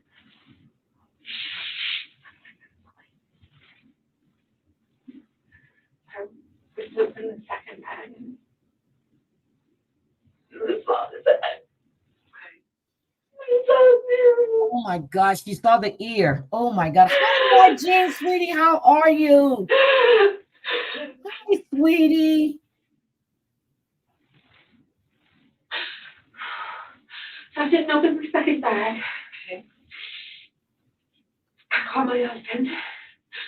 I said, Brian Jr. had already gone over his friend's house. He said, Mom, I'm going to go over to Kai's house.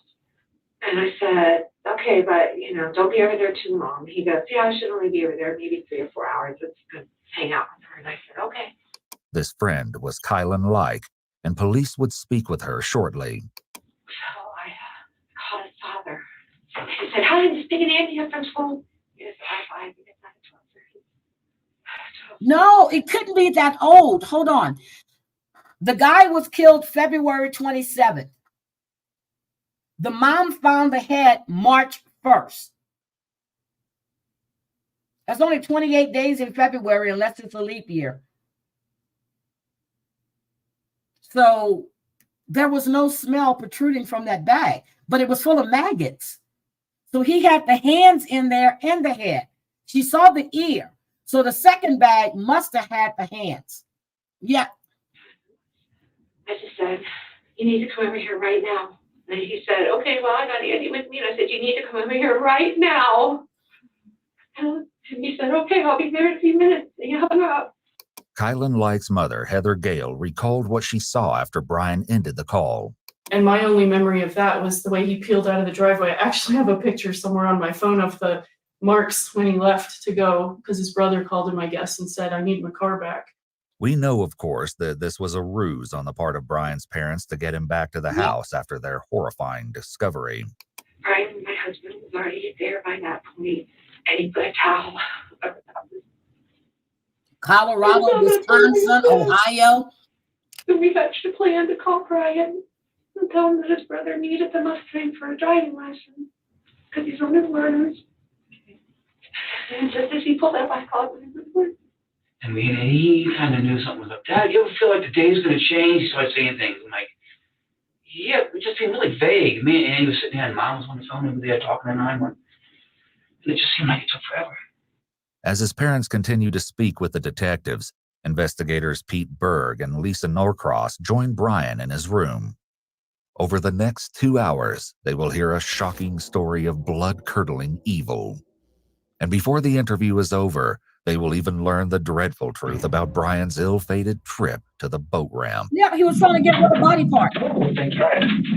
Well, this is Lisa. She will try. Hi, how are you? Okay, you. Good, thanks. Never really good. Okay. Trade me seats. Sure. Ooh, this is a special chair. No, the special chair because it's softer. Brian is as cooperative and pleasant with the investigators as he was with the deputy who escorted him to the sheriff's office.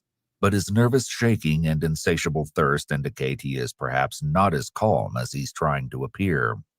The question is whether he's anxious about his fate or excited about his moment in the spotlight. Excited One about his thing to moment keep in in the mind is spotlight. that according to his mother, Brian is diagnosed with ADHD and autism, and leg shaking can be a normal stimulating behavior for people with these diagnoses. They read Brian his Miranda rights, and he agrees to speak with the officers. Brian, I'm here. Yeah. Where did you go to school? I've went to Broadway Elementary School just across from my dad's house. Then I went to So the dad and the mom middle do school. not live Right. together. That's why she Graduated called last you year. to get over Good here. for you. Okay. Do you work? Yeah. Where do you work at? Not even part-time. I was going to say part-time, not even. As a bagger / courtesy clerk for Safeway. I work anywhere from 2 to 4 days a week.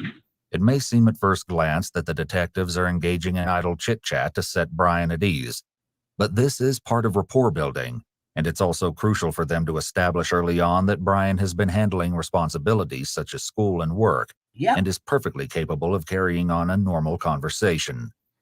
This will make it much harder for Brian to claim before a jury that he was unable to tell right from wrong. How did you get here? I murdered someone. Okay.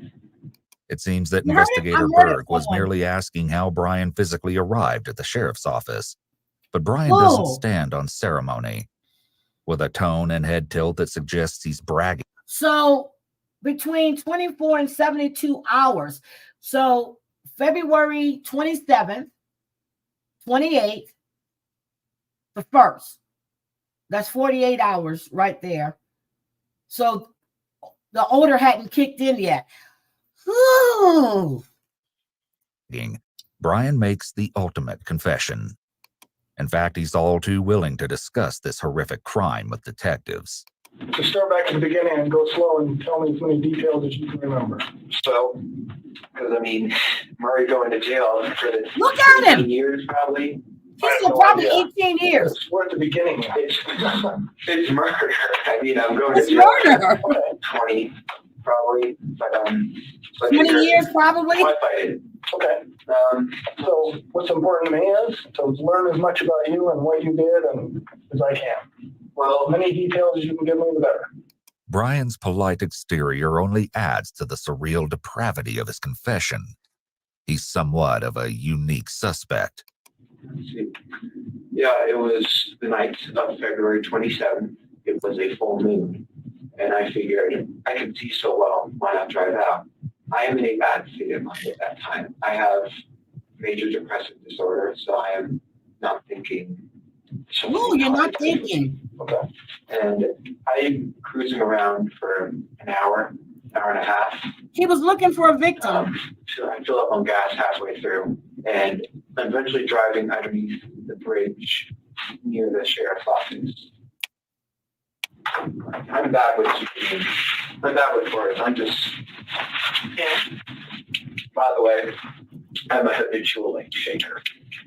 I have a question. You send people who have committed crimes like me.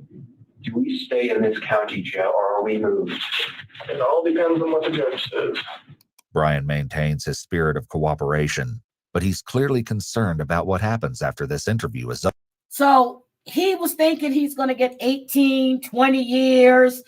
No, he got life in prison without parole. Without parole. He does. He looks like Opie Taylor. Over. It's interesting to note how he compares himself to others with the phrase, people who have committed crimes like me, almost as if he has joined an exclusive club. Yep. So we were at the bridge. Yes, I was at the bridge. I was cruising. There was a road underneath, right? Under the overpass. And I was driving along, and I see a shape here on the railway track. So I'm like, oh, interesting. So I go up, and as I'm looking, I see a large. They did 2 psychologists wrapped in a canvas. Interviewed him. And I'm like, that's a homeless person. So I grab my knife. I put on 3 layers of gloves because plastic gloves can betray their users because they're so thin. You had 2 psychologists with the state of Colorado who examined Cohee for his insanity plea, concluded that he was not insane for the purpose of the plea at the time of the murder. Another psychologist who performed a separate examination on behalf of the defense said that Cohee was experiencing a psychotic episode that was triggered by seeing Barnes and abated soon after, rendering him insane. Bullshit. You're telling these people you were driving around, you spotted the figure, and he got excited. He wanted to kill somebody. And if he wasn't caught, I think he would have been another Jeffrey Dahmer. I don't know about the eating part, but yeah. And the final gloves by printing your fingerprints through. So I put on 3 on one hand. I took the knife, I pulled back the canvas, and I stabbed his neck. Okay. He was panicking at first in his old man voice. He was in his 50s. I know why I call him old man. He was saying, "What are you doing? What are you doing? Why? Why?"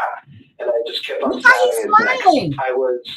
Is it okay if I do a demonstration? Oh, yeah. This is him. I was straddled on top of him like this. Okay. And he couldn't fight back. It was actually surprisingly easy. I was barely breaking a sweat. I thought, oh, this guy, he's going to be tough. But no, it was actually surprisingly easy. And during the time, I was growling and making animalistic noises. Listen to him. At this point, there can be no doubt that Brian is excited to tell the investigators all about his horrific deed.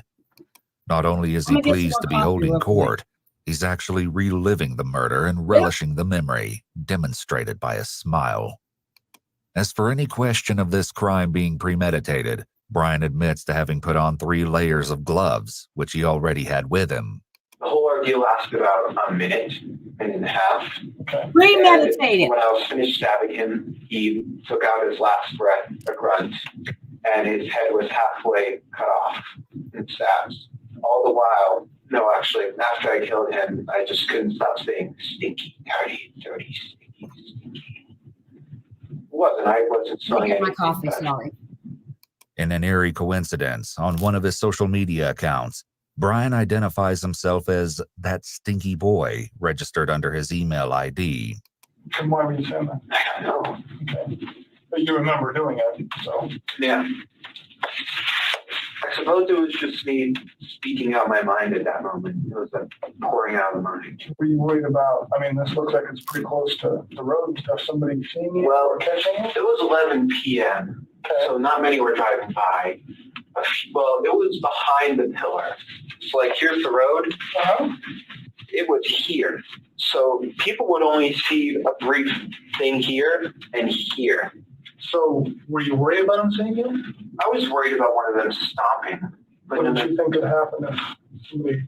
Well, if they looked, well, it was quite dark under there, so they wouldn't have seen the guy unless they looked. They would have seen me holding a bloody 12-inch knife, wearing gloves, and wearing a mask to conceal my identity, a face mask. Okay. So you weren't doing it for COVID, you were doing it to hide your face? Partially. Social distancing. Yeah, but no one stopped. And I'm just like, proves the bystander effect. His laughter and offhand comments speak to his mindset, which is that nothing is wrong. Brian mentions the bystander effect here, which is the idea that the more people there are watching a crime, the less likely that anyone will stand up and do anything about it. There are a few different reasons behind this, but we know that it often occurs because people may be afraid that they'll be judged by the rest of the crowd if they step in first to do something. Ultimately, people are social creatures, and the vast majority of people chose to do whatever the rest of the crowd does. It's a rare person that steps forward alone. Very rare. Once you got a cut on your hand, is that from... Oh, that was when I was doing gas, when I filled up. What happened was, because I don't want to be seen in a gas station with a knife poking out of my pocket, I put it in the car on the back seat floor. When I'm done with it, I try... So, we see he's not insane. We understand that this was premeditated. He went to find someone. So for that defense psychologist to say what he did, we know it's bullshit. It's all about him. He wanted to be in a club. He wanted to be, because he wasn't probably popular. He probably didn't stand out. And for this man to say that by seeing Barnes, it triggered him insane. He had an episode. Get the hell out of here with that. I grab it, but my hand slips and grabs the blade. And as I pick it up, it slices these two fingers. Okay. And then, let's see. Yeah. And then after that, I stripped his clothes. I cut open his belly to see his guts. You hear this, right? It really pink. Look at him. Sorry, that was morbid.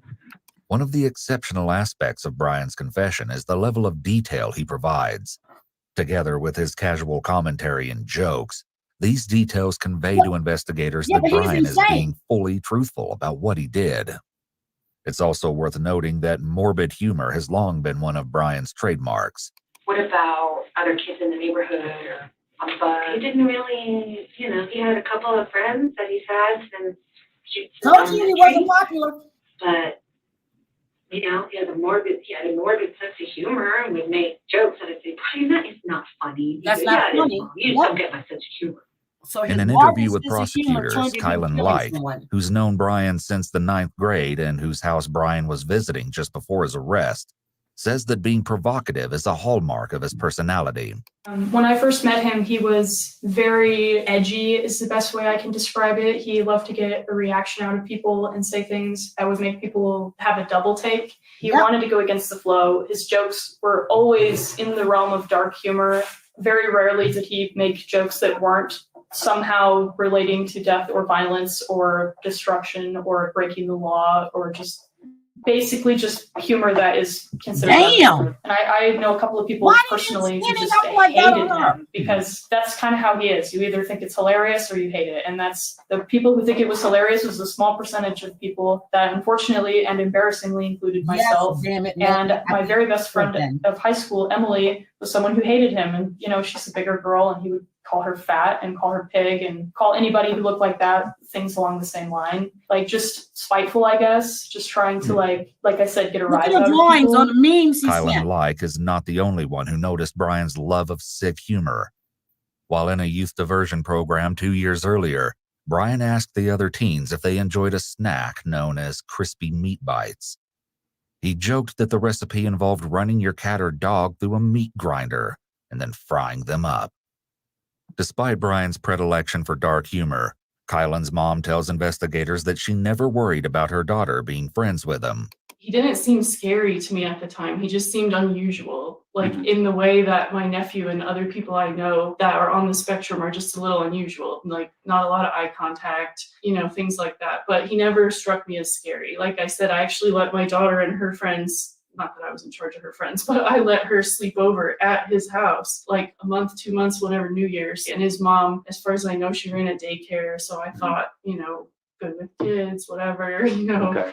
Not only does Brian's mom run a daycare, she runs it out of her home. Upon discovering the scary? severed head in her son's closet that afternoon, she had to scramble to get parents to pick up their children Why is there a before calling toothbrush? police. She's fine. There's wait a minute. There were 2 toothbrushes on the counter. Why are there 2 toothbrushes on the kitchen sink counter? Hold on a second. 1, 2. There are 2 toothbrushes. That sink is not clean. You can see the blood. Look at the bag. Look at the bag. Look at the bag. You can see blood. I mean, you can see red in here. Look at this bag.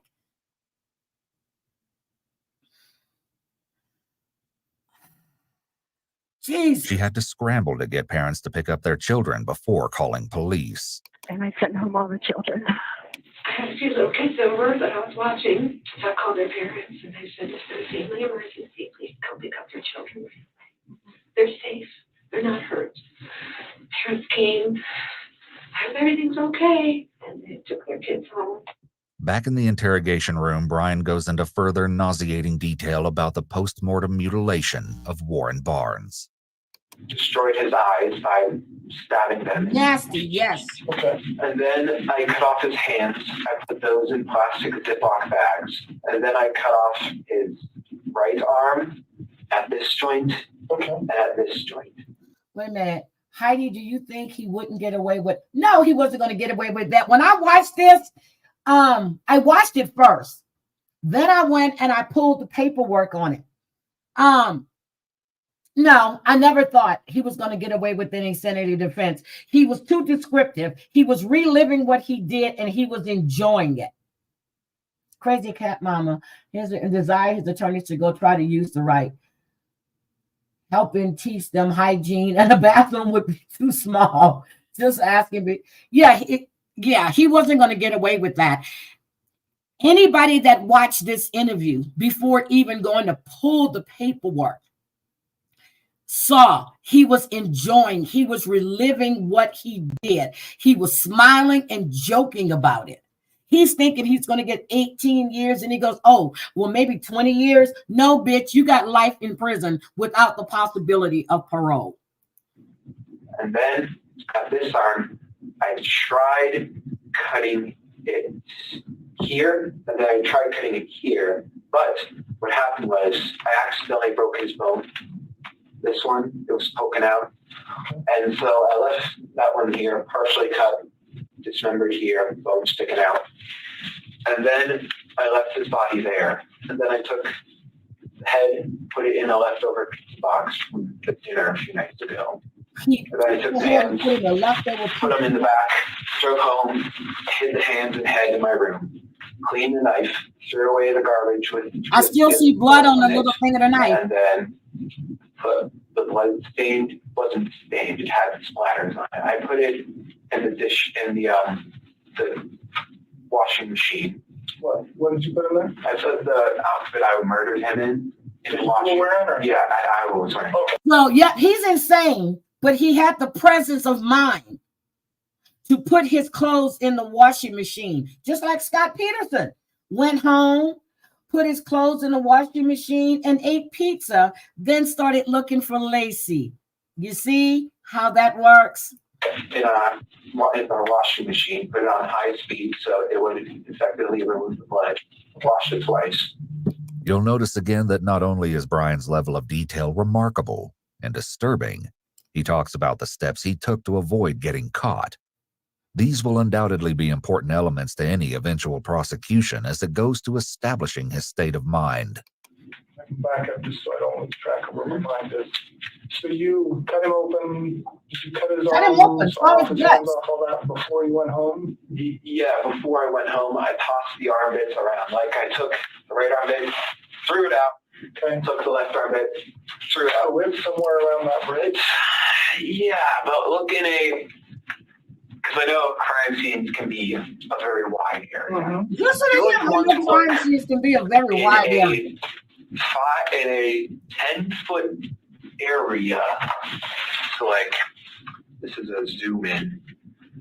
So, here's the road. I have a feeling he's probably killed animals because he's saying, you know, something but a meat, whatever. I have a feeling that he's been stalking and looking for a victim for quite some time. This just happened to be what he was looking for.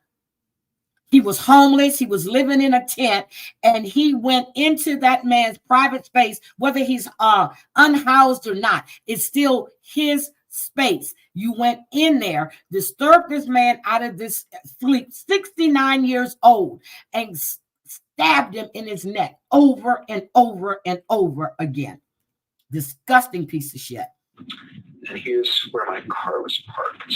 See, now that's You're the cars going that to are actually going to look for his hands and stuff. The interview continues to get more and more bizarre. In addition to reliving the mutilation in full pantomime, Brian enthusiastically goes over the dimensions and location of the crime scene, as if he's a police lieutenant giving a briefing to his officers. I hope I'm being cooperative. Oh, you're doing great. I hope I'm So being you just walked over here. I could have.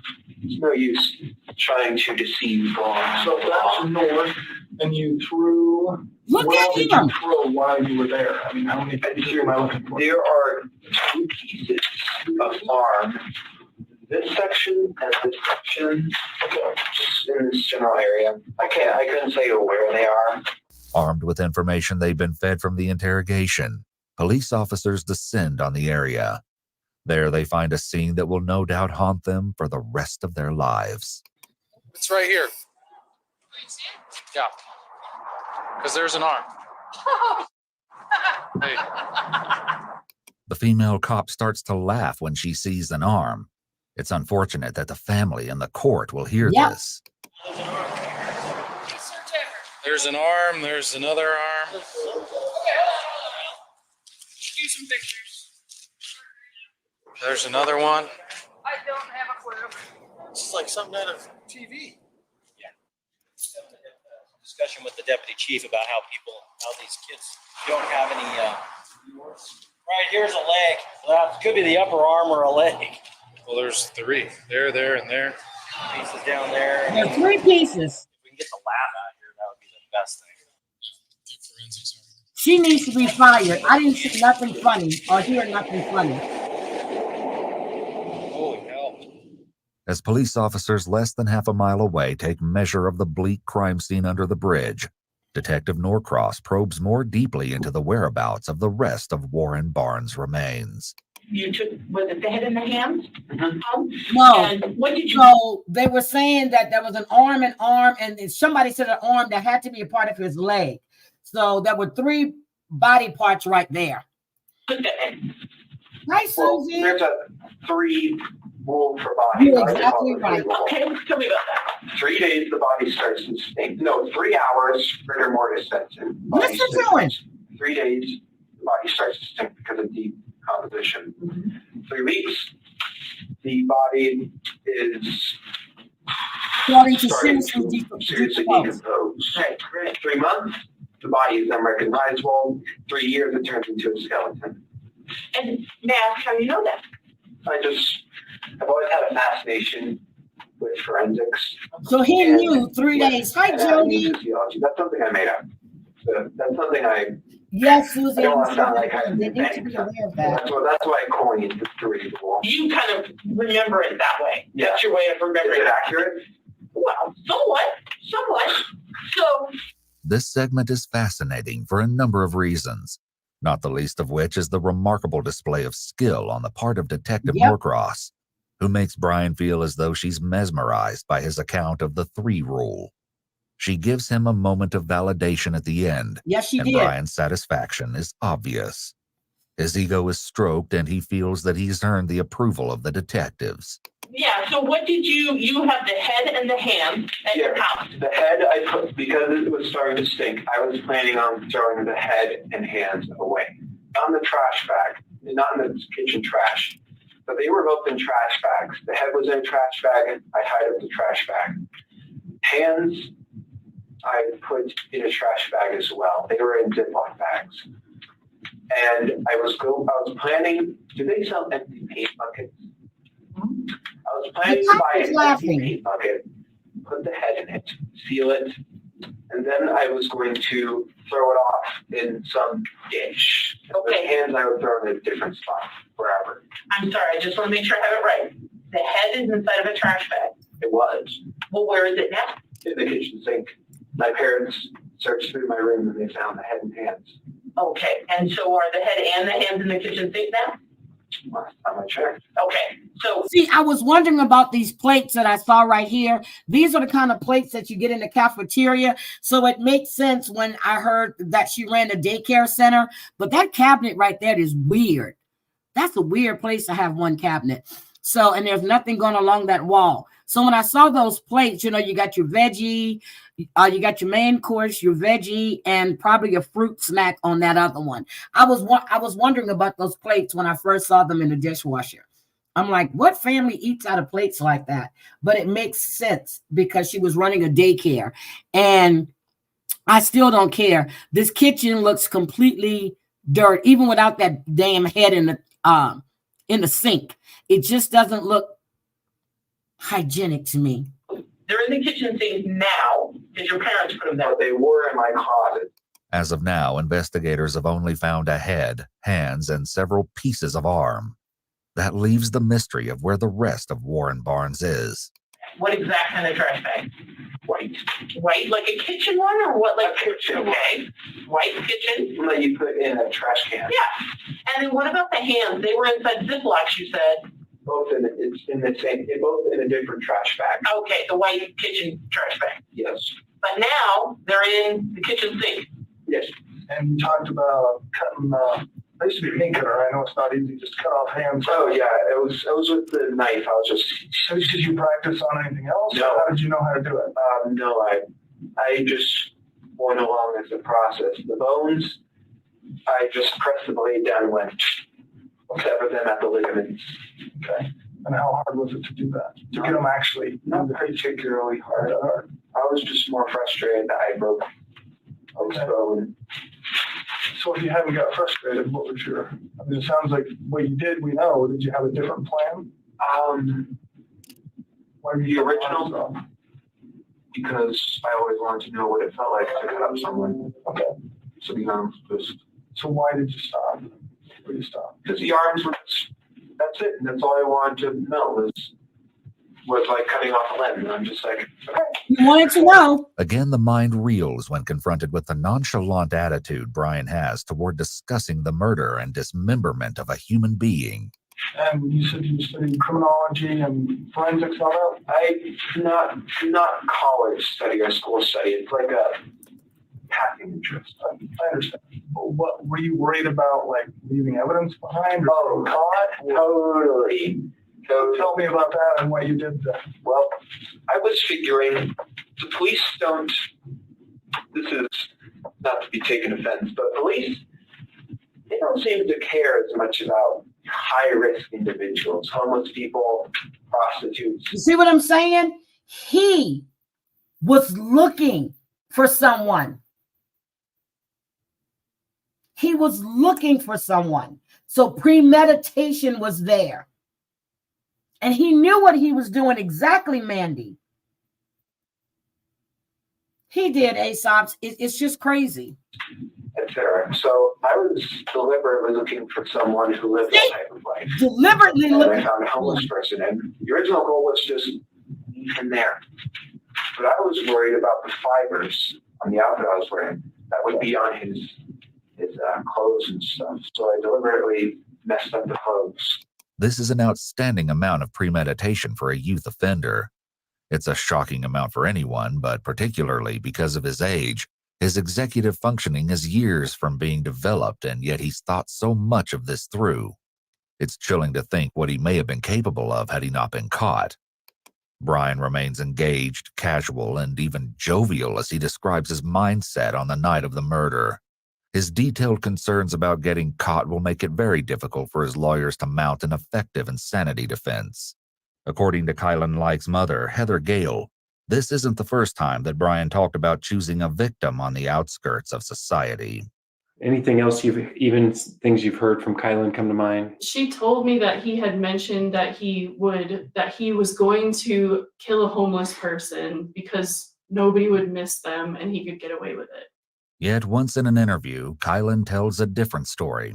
He never talked to me about wanting to kill a homeless person specifically, but he definitely talked to me a lot about like killing. And I was actually surprised because I figured that if he was going to do something like this, that it would be on a larger scale. Like I thought he would, I don't want to sound vulgar, but I figured if he was going to snap, it would be like shooting up a store or something similar like that. And he had mentioned. Now, here's the thing. She figured if he was going to snap, this is what he was going to do. No one called the police. No one put them on high alert. No one tried to get him help from what I'm understanding when I was listening to this. Hi, Yasmina. Welcome, sweetie. See, I think he had to practice on animals. I'm serious. I don't know if she runs a daycare or not. Probably not. Who's going to let their child go over there after this? Who's going to let their child go over there after this? And like not liking his neighbors. So I thought maybe something would happen there. So I was surprised that he had killed someone, but I was also surprised that it had only been one person. So how long have you been planning or looking for someone to do this with before you found this guy? About a year. About a year? No, 6 months. So Brian's internet search history adds an interesting element to this as he looked up homicidal thoughts every day and how to cope with murderous thoughts. So you come close or seen somebody or chickened out or anything in the past? No. I mean, I was looking for a deliberately secluded place like that one. I wouldn't just go up in Clifton and find someone walking down the street and stab them. No, that's too public. Everyone sees that. Well, have you looked like at the homeless places or anything in the past? I have, yes. I will go on night drives often, maybe once every 2 weeks. Now just peruse the streets. So before this guy, how close have you come in the past? Not at all. Not at all. You just drive around and look, just try and find is anybody interesting? And no. In your mind, thought of a plan? Well, occasionally when you see girls walking down the street, I take a glance at them because it really is like Ed Kemper, where half of me says, well, I'm quite inept with women. I'm being honest, I'm no Casanova. But half of me says, no I want Casanova. to take that girl home and make her feel nice. And the other half of me, it's just like what Ed said, is I want to see what her head looks like on a stick. Brian is describing a mindset that's detestable, yet he delivers it with a smile and a laugh. His obvious excitement in describing both his mindset and the murder raises questions about his psychological history. As well, another internet search Brian made reveals that he may have considered other sickening plans as well, as he searched for how do people react to a home invasion. However grisly Brian's sense of humor might seem, it's again worth noting that it's a trait his friends are familiar with. One of Brian's friends, Patrick Rahor, spoke with police. Our whole friend group was like really weird. We were like all of those. We're just a group of people like didn't really fit anywhere else and end up like finding each other at different points throughout school. We were just all kind of weird together. And so like the off-filler stuff and like anything that like seemed weird, I just kind of like took for Brian being Brian and just kind of tried to accept it. However, even his friend must admit that Brian was different. Our friend group would joke about if there was one of us that would like be a killer, it would be him, but it was like meant as a joke and only as. Well, they said if one of somebody in their friend group was going to be a killer, it was going to be Brian. So they knew this guy had issues. Again, they knew him. They knew what his thoughts were, how morbid he was. And they took, it's like, like you're taking like your high school yearbook, who's going to be the most successful. They said he's most likely to kill somebody. Really? I don't think any of us actually thought that something like that would or could happen. If his friends thought this, was there a chance that his parents did too? Tell me about Brian. Does he have any kind of mental issues or disabilities? Why? You were told he had ADHD. Okay, so we put him on ADHD medicine. I think they get it during the summer or weekends only lessons. In middle school, he started exhibiting antisocial behavior, just saying things to get kids riled up and thinking it was funny. And then when we switched to Fruta High School, he did okay in 9th grade, 10th grade. He got in a lot of trouble, a lot of behavior issues. 11th grade, we had a big meeting, and they said, so we put him in R5. We took him and did some testing for ADHD and whatnot through Division of Rehab. And the doctor had said, Colorado. Yes, he's ADHD. Yes, he's autistic. Yes, he's this. Oh, and there's some indications that he should get further testing because of potential psychosis. And I asked about referrals and calls, and nobody in town to see him. Okay, well, he seems to be doing good. You know, he graduated high school. He works at Safeway, and he's been working there for a year in August. And he's there part-time. And he said he's not taking it. When he drove his car in the river, I said it again, he was trying to dispose of body parts. That's what he was doing. So my thing is, when they pulled the car out the river, did he get to the car first to get the stuff out of the trunk? Because he was trying to dispose of stuff. That's what he was trying to do. Is he medicated, or is he on medications now? He's on ADHD medicine. Okay. That he takes before work on his part-time job, and he takes sertraline, which is an anti-anxiety, antidepressant. Okay. So he's been diagnosed. And to the best of your knowledge, is he actually taking them? Like, do you watch him take them? I don't watch him take them, but I have an alarm set, and every night at 10 p.m. I say, Brian, take your medicine. And he says, I know, I am. And as I looked at his pill container, I mean, it's going, you know. Yep, she didn't think he was dangerous. Going down. So I assumed he was safe. About, I'm thinking 3 years ago? I'm guessing, I don't know. Because we had him going to counseling, he was going to counseling, and he just thought about it. It just came across his head. It was just, but then I think everybody thinks about it, but I just, I remember one of the times when he was really thinks about shit like that? That was an issue. You know, we were kind of concerned about that. He made jokes about making nooses or doing that and doing that. Okay. But I don't know. I just played it off as normal talk. But I'm like, you know, Brian, we wouldn't, you know, I didn't know that. Okay, so if your child comes to you and talk about making nooses and stuff like that, would you think that's normal talk? Is that normal talk? I don't think so. But the mom is in, I think maybe she's still in shock because she hasn't mentioned him going to counseling at this time. The dad is more forthcoming than she is. But he played it off as normal talk. Really? Really? When my grandkids were going through stuff because they weren't allowed, I mean, not allowed, but they weren't, you know, doing C19, and I saw the change in them and everything else. First thing I did was to call my son. I said, hey, I need to get them in therapy. I said, because, you know, they're used to interacting with kids in school. They're used to going out, riding their bikes, doing this and that. And he says, do what you need to do. And then I had them to contact to make sure insurance and everything was going to cover it. And that's what I did. That's not normal talk, especially when you see your kid or your grandkid behaving in a way that you know is something off. Get out of here.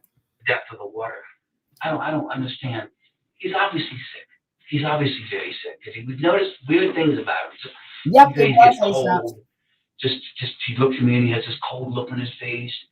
Just like he's been so far, Brian makes no qualms about admitting his battles with mental health. You say you have a major depressive disorder? I'm just curious what those are. Actually, I have several. What happened to the drawings that was on the wall earlier? I have ADHD, and major depressive disorder. highly Major functioning depression, Asperger's. you want to know what that last one is? Yeah, I know what they are. I was curious, what the exact diagnosis was and who diagnosed them. They tested me for autism for a formal diagnosis, like Asperger's, which is high functioning autism. Okay, let's stop. You remember when he was just sitting there, right? This drawing was not on the wall. Watch. See? It's not there. Not there. Then we come here. It's back again. Look. You see that, right? It's back again. I pay Also attention. said I was schizo something. That doesn't mean misremembering. They just said you're schizo something, whether it be schizophrenia, schizoaffective, Listen to him. schizotypal, or schizoid disorder. They said I had something that was schizo. The detectives are once again trying to delve into Brian's psychology, attempting to prove that he knew right from wrong at the time of the murder. His search history adds another layer to his story as he looked up extreme paranoia, Yes, he did. schizoid and paranoid personality disorder, and avoidant personality. To me, he was setting himself up for when and if he gets caught. All of this is in his head. He's telling you, I'm high functioning. I have Asperger's, but I'm high functioning. You know, he's schizoid something, and then he starts naming off the schizoid terminology. Yeah, so he is. I've never formally diagnosed with anything like that. Do you feel like you have that? I don't know. Possible as hell. Self-diagnosing is foolish. Yeah. But do you schizophrenia is pretty clear because people recognize they have a different personality in there. I don't have any hallucinations. Okay. I had delusions, I guess. So now he has Years ago, delusions. I thought I was obsessed with people staring at me. Like I felt people watching me from every window. The birds were looking at me, watching me. Oh, the birds are watching you too? But nobody was watching you that night that you killed that man, right? But you don't have times where you feel like another personality is in your body? No, you remember all this. That's dissociative identity disorder. Right. Schizophrenia. Listen to him. That's something else. That's he has read up on all of this stuff. He is a psychopath. This guy thought he was going to get 18 or 20 years. Bitch, you got life in prison with no parole. I don't know if to feel bad for your mom and dad or the people I don't feel bad for none of them. Because they all knew that you had, as they call it, weird, but it's morbid. Even your friend said morbid jokes. Even your mom said sometimes you can be a little morbid. Nobody thought to get you help. And nope, your dad did say you were in counseling because you were thinking about making nooses. Oh, no, you were thinking about much more than that. But you have multiple people talking to you at the same time, kind of a thing. Yeah, he says that's because of ADHD. There's a very good reason they're asking these questions. Because Brian said he has some kind of schizo diagnosis, they're trying to determine if he committed the crime under some kind of command hallucination. And not one which time may he mean asked he for a could lawyer. be deemed not guilty by reason of insanity. They tried However, it. Brian denies having voices in his head. Yep. As well, his search history goes far in showing exactly what he was thinking about in the lead up to the murder. Look at this. Hold deadly, it's pickaxe. Scarborough rapist. 5 ways to knock someone out with one hit. The 5M techniques. How easy is it to knock someone unconscious by hitting in the head? This is what his search history was on February 26th. He killed the man on February 27th. This is his search history. Look what he was looking up. Now, I don't want you guys to look at my search history, okay? But I be doing research, so, just excuse that. But look at the stuff he was searching. How deadly is a pickaxe? What would win a human with an axe versus human with a pickaxe? He's sick. Murder. One day before and again on the day of the murder, Brian pulled up Wikipedia articles for several notorious killers, including James Dale Ritchie, Oh my Joseph God, yes. Christopher, and Andrea Yates. Oh my In the God. month leading James up to the Christopher. murder, he also looked up do that topics one such as how do people react to being held at knife point? How deadly is a neck stab wound? And he read an article about the killing of a homeless man in Baton Rouge. That's where he got the idea from. That's where he got the idea from. So you're not telling me this man's insane. You're not going to tell me at the time he saw Barnes, he went into a psychotic episode. You were searching. He said himself in this interview, he was on the prowl looking for someone that we know that police are not going to take too much notice of. You know, homeless people, prostitutes. He said that himself. What did you think would happen if you got caught? Well, I figured my mother would have confronted me about it, but no, she didn't even say it. Do you know who the person was that you killed? No, I took his wallet. I didn't look at it. I just picked it up, briefly scanned over it, and put it in my car. Apparently, it was Warren. My mom told me this before she found out that the missing person was Warren Brown, born in 1960. Warren Barnes. Brian doesn't seem particularly interested in knowing more about his 69 victim, years old. and the detectives turn Brian back to the subject of the evidence. So we talked about the stuff there we're going to go look for. Your mom's off in the sink, apparently. Yeah. The Yep, knife is where? My dad found it in the glove box. I don't know where it is. What did the knife look like that you found in the? You know when you buy like a 10-piece knife set, the biggest one in there? Okay. I think when we moved Terry into the daycare, we probably bought all new kitchens, and I think he just took it out of the kitchen. Because we found it in his car before. Brian, you don't need this. Dad, I do. I don't trust anybody. Okay. You don't find any blood or anything on it. I cleaned it. All his belongings, except for his wallet, are right here. And his head in his hands. His head and his hands are at the house. Any reason you were wearing a dark blue one-piece jumpers? You know the movie Halloween, Michael Myers? Mm-hmm. He wears one of Listen those. to him, And for Michael Halloween Myers. last year, I bought that as a costume to find the mask in my room. Okay. So he wore the jumpsuit like Michael Myers did in Halloween, and he bought the mask. Okay, so oh my God. People, keep an eye on your kids, your grandkids. Please watch for any kind of weird ass morbid signs. And Hey, Mary, I just associated that the piece sergeant of went live. article of clothing with violence. That's why I was wearing it that night. Hi, Yes. John Tracy. As Well, horrifying as all of this is, nothing they've heard so far can prepare investigators for the rest of the seismic revelations to come. First, however, detectives have a simple question for the killer sitting before them. Have you ever done it before? No. Okay. You gotta ask. why he's smiling? What about animals? Have you practiced on anything? Yes.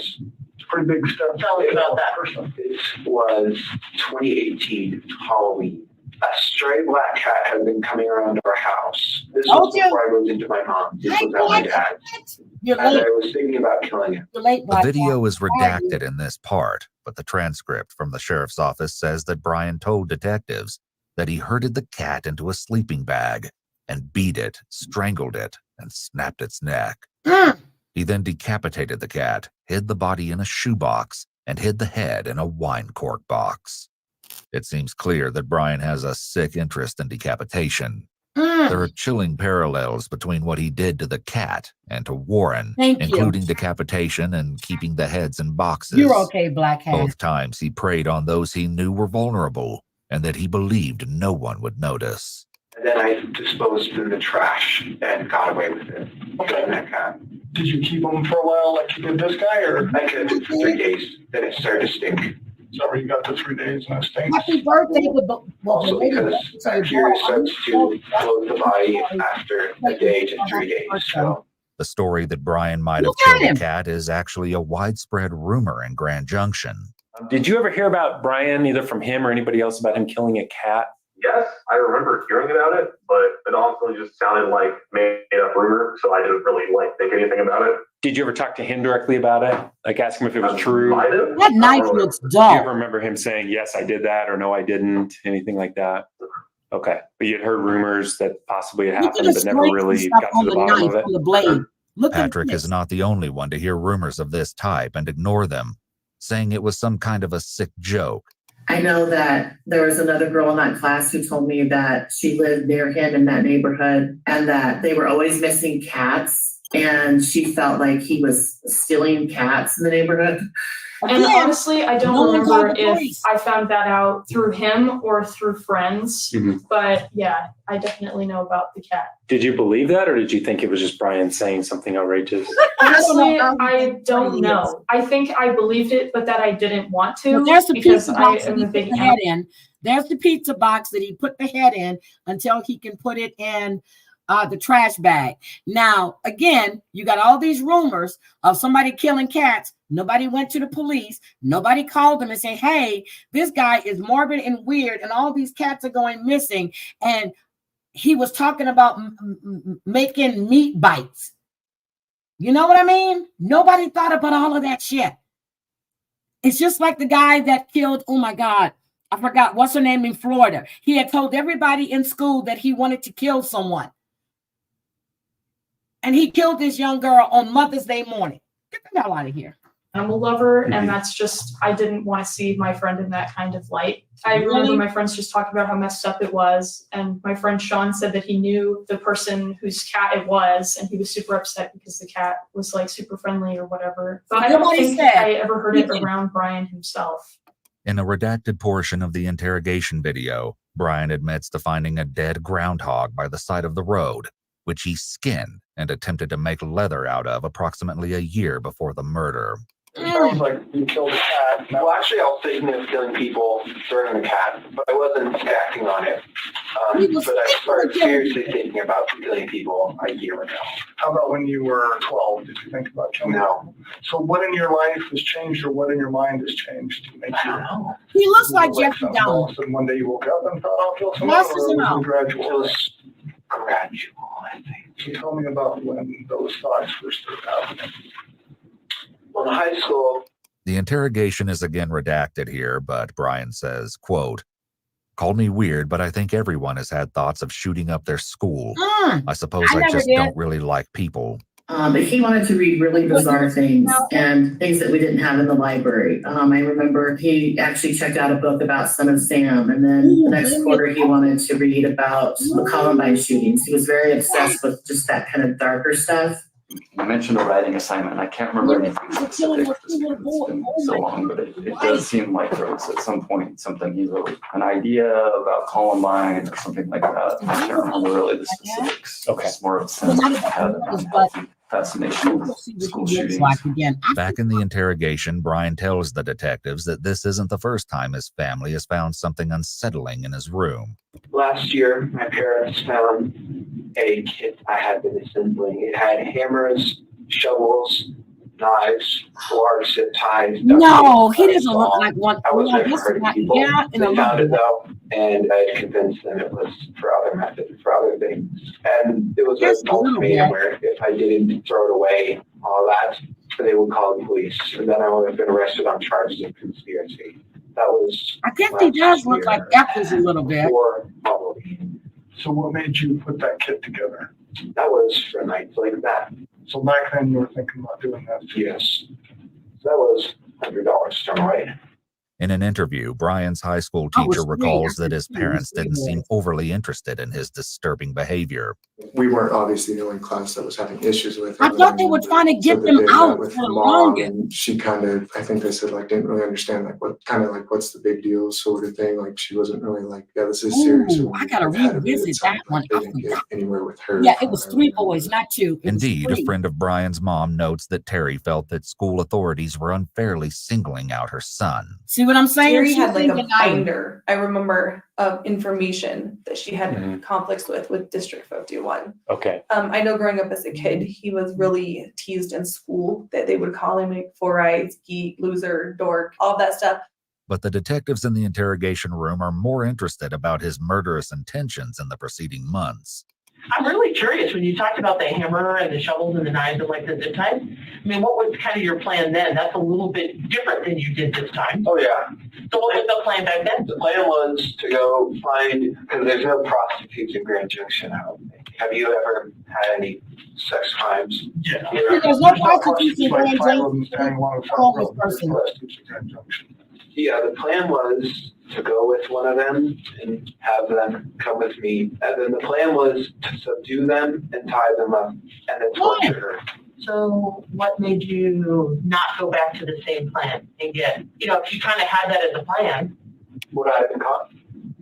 Oh, I don't know. I mean, if your folks, your mom found her stuff, right? Yes. And got rid of it. You would have been caught. Why didn't you go back to that plan? Why change plans? Too much risky.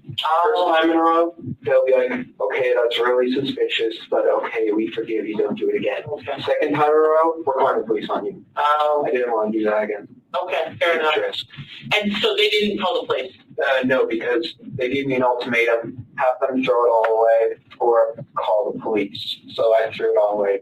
Detective Norcross does an excellent job showing great interest in Brian's kits and his previous plans, all of which. Well, did we hear that he had assembled an M kit, a murder kit, and his parents, probably his mom, told him to throw it all away or she would call the police. So he threw it all away. That's not like he can't assemble another kit. So she's not telling you why she was digging in that tub. She was digging to see if he had assembled another murder kit.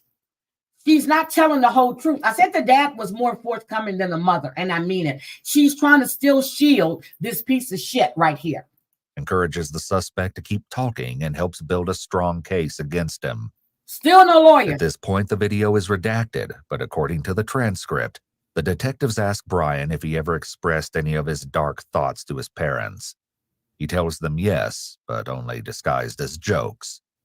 For instance, he once said, quote, "Wouldn't it be funny if you sold a lipstick with mercury on it to those beauty pageant queens and they got poisoned because of their pride?" Brian was making these kinds of comments while in high school, as his teacher shares. And then he would just say some bizarre things like to get a rise out of class, kind of to try and get attention on him, like just say a racial slur or, just kind of be loud and obnoxious to try and get attention. Were those outbursts like pretty random just in the middle of class? Or well, like one was watching a video, I think it's about like Genghis Khan or something. He said something like, an Asian racial slur. I think it was, oh, he got that or something. Oh my God. Of course, the matter before investigators today isn't Brian's inappropriate humor, but his actions on the night of the murder. And the revelations from that night are this far is everything from out over. of his wallet. Brian finally reveals the twisted true story behind his mishap with his car and the river 2 nights ago. What were you doing down here, bud? Well, I felt like I needed to get out, and I figured, why not park here and just relax a little bit? Relax and think. He was As lying. it turns out, Brian's road trip to the Blue Heron boat ramp had absolutely nothing to do with relaxation. He explains to the detectives that after he murdered Warren Barnes, he returned home to try and sleep. But I was worried that because there was a hole in my glass right here, I was worried that they would be able to obtain a partial print. So I figured, why not go all the way? I drove back in a different outfit, picked up his body, surprisingly heavy, put it in my trunk, and drove to the Blue Heron drop-off station. I parked, so it's like this, right? So let's say this is ground. See the drawing? Oh, there's some of it right up there. The rest is drive gone. to pull out of it. Okay. And my car didn't. So I pulled in. I thought that I could drive out because I put it in reverse, A, so that it's easier to pull the body out, and B, because the back tires would provide propulsion to push up. Right. And I open the trunk, I take his body out, I put it in the water, and because I don't want fingerprints on a body, so I just try moving it with my shoes. That works successfully. He goes out some part in the river and floats off. Okay. God knows where he is now. God knows where he is now. I just killed a man Went home, tried to sleep, brought his head and his hands back, but then I couldn't sleep because there was a puncture in my gloves. So I decided to go back, get his body, surprisingly heavy, after you gutted him, opening him up so you can see his guts, and then you throw him in the water. You are a prize son. I'm so proud of you. I am so proud of you. Maybe he's dead. Still, okay, yeah. God knows where he is now. I think my guess was that it would be discovered this morning or next morning. So keep an eye out for any river-related activity. Okay. To Investigative, try it out. Yeah. My car didn't come out. From Blue Heron. Yeah, from Blue Heron. Yeah. My car was stuck. I tried putting it full throttle. Yeah. That doesn't work. My car doesn't have four-wheel drive. Me. Okay. And so then I tried putting it in low gear. I'm trying everything with this. Right. And it still doesn't come out. And then it slides into the river. Oh. My car slides into the river, inside. And so I'm there in a car quickly being flooded with water. Okay, it is the middle of February. It's cold. At night. Yeah. In the river that's almost freezing. Yes. I'm drenched. I almost died. So Almost died. I don't see the body. So I come up and I'm sitting there. I need to act fast or else I'll die of hypothermia. I'm panicking a bit at this point. I'm like, this is what I'm going to be remembered for dying of hypothermia and a botched dying of body. And I'm just like... Once again, we see Brian in good spirits while sharing what could pass as an amusing anecdote if it were not for the horrifying truth behind what he's describing. His story also shows that he has a preoccupation with how he'll be remembered. And what did you tell your parents? I mean, you obviously, got to tell them something. The car's in the way. Yeah. So what I say is, I feel like I need to get out. I often do. I feel like I need to get out in my thoughts. Have you ever felt that? Absolutely. So I'd say that I drive down to the Blue Heron Point and just park and just turn off the car and think. And I tell them that I'm stupid and I park too low. And then my car slides in the river. Okay. Did they believe you? Yes. And then the police came. I didn't do a breathalyzer test because I wasn't drinking. When did the police or the sheriff think it was the police? Okay. In addition to the rest of the damning evidence Brian relays to the detectives, he now reveals that he was not intoxicated on the night of the murder, closing off another potential defense in court. However, what immediately caught the police's attention is blood from the body was on the reverse bumper. I forgot to wipe it off. And I was so panicked I wasn't thinking. And so when they pull it out, they immediately see blood on the bumper. And they're all thinking, we really like to get in this trunk. Fools. There is nothing in the trunk. Okay. And that happened this morning? No, they noticed it after I'd been sent home at 3 a.m. Okay. They noticed the blood. But yeah, this morning they noticed more blood on the door handle. Yep. Other door handle, passenger one, and also the multi-layered gloves in the car. I took them out, and obviously my car went murder before I was able to throw them away. Sure. So did the cops talk to you guys about that this morning? Mm-hmm. Did the cops from the police department, did they talk to you about that this morning? No, I was not contacted. Oh. Brian's car was pulled out of the river in the early morning hours of February 28th, and this interrogation takes place the next day. All they were planning to do with me today is get my insurance information. Sure. And they were still curious about the blood. Did they ask you about that? No, because they did not notice it while I was still there. So when you say they were curious about the blood, how do you know that they were curious? Because my parents told me. Oh. They saw the blood too, and they were curious. But I said, I don't know where the blood came from. They thought maybe it was this cut, but obviously a cut doesn't produce that much blood. And they said maybe it was the recovering abscess under my arm, but that's scabbed up. So they didn't know what to believe this day because it's blood, it's sticky, it's sinewy, but I can't even God. So they were a nice young man. Tiny bit curious. Not tiny bit, they were curious. This is another spot of his oddly placed laughter, showing that he really enjoys talking about the sick details. However, his position of superiority didn't last long. Police do indeed find more blood in and on the car, confirming Brian's tale.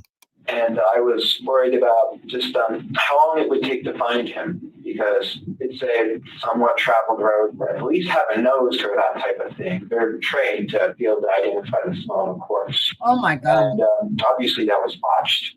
The true story of what happened at the boat ramp will come as news to his friend Kylan Light, with whom Brian shared a very different account.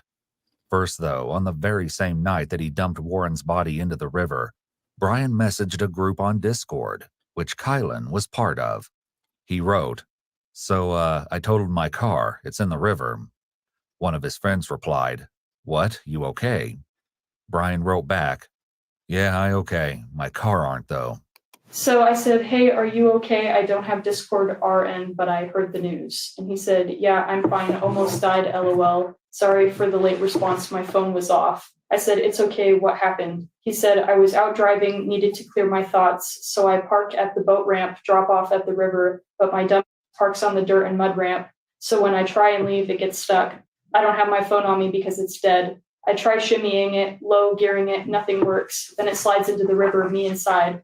I'm able to get out, drenched in cold water, 1 a.m. I responded, oh my God. He said, it's freezing out in February at night. I know I'll die of hypothermia if I don't act fast. So I make my way onto the road and wait for a car that takes 5 minutes. I flag him down and the Samaritans help me by letting me use their phone to call my parents and to heat up in their car. I said, Jesus Christ, dude. He said, they arrived, the police are called, and we collectively decide to wait until tomorrow to tow it out. So in summary, I nearly died and am out of a car. It was towed out this morning, but I'm fine. Sorry for the wall of text. That was my Saturday night. The Samaritans Brian mentioned are Durwood Pfeiffer and his grandson, Kellen, who stopped to help him that night. In an interview, Kellen describes Brian's behavior at the boat ramp. During the encounter, before his family got there, he kept kind of pacing around and saying, I'm effed, expletive, and try to calm down a little bit because I thought he was kind of concerned about his family finding out he crashed his car in the river or something. And I was like, hey, it's going to be okay, It seemed to calm down a little bit, but I just remember it was a little off-putting how he just kept on pacing, saying, I'm effed, I'm effed, I'm effed. This over and over and over again, so. With his attempts to dispose of the body and cover his tracks, Brian is showing clearly that he knows right from wrong. Yep. His mindset is further demonstrated by his search history on the day after the murder, when he looked up how to wipe data from Android phone. Does a river wash away evidence? How to dispose of organic refuse. His history also contains numerous... Look at this. This is the day before. Disturbing case of the schoolgirl killers. List of serial killers in the United States. West Mesa murders. Denver prostitute killer. Daytona Beach killer. Chicago strangler. Kenneth Bachi. Smiley face murder theory. Smiley face killer. Yeah. Searches for information on serial killers, a subject Brian has great interest in. I read books. I have a book on forensics. Okay. Did you read the book, the Ted Bundy book? No, it was on the internet. Yeah, okay. All right. And Pete has studied him too. Yeah, so. Crazy. You know who had Ed Gein? No, in California. Yeah. Ed Kemper. Yeah. Studied him? I know of him. He was a Goliath. He was a Goliath. He was 6'9", 300 pounds. So can I ask you a question? Almost all those people did this for some sort of, whether they had sex with the body or it was some sexual gratification in their mind. Criminology, there's different types of. I'm not a serial killer by no means.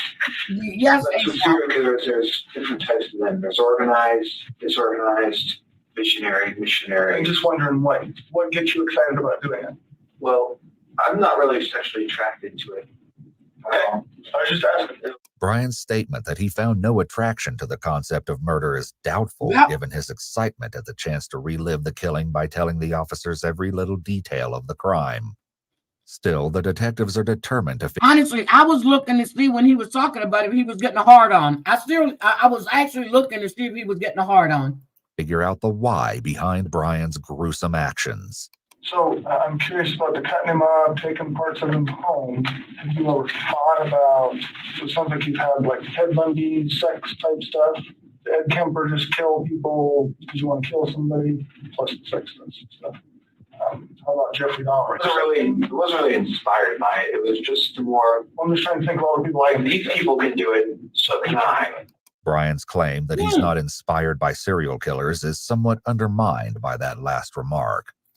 The following part of the video is redacted, but we know from the transcript that Brian tells the detectives that his nickname in high school was Jeffrey Dahmer. Told you, he looked like Jeffrey Dahmer. He says he had a reputation that he would become a serial killer.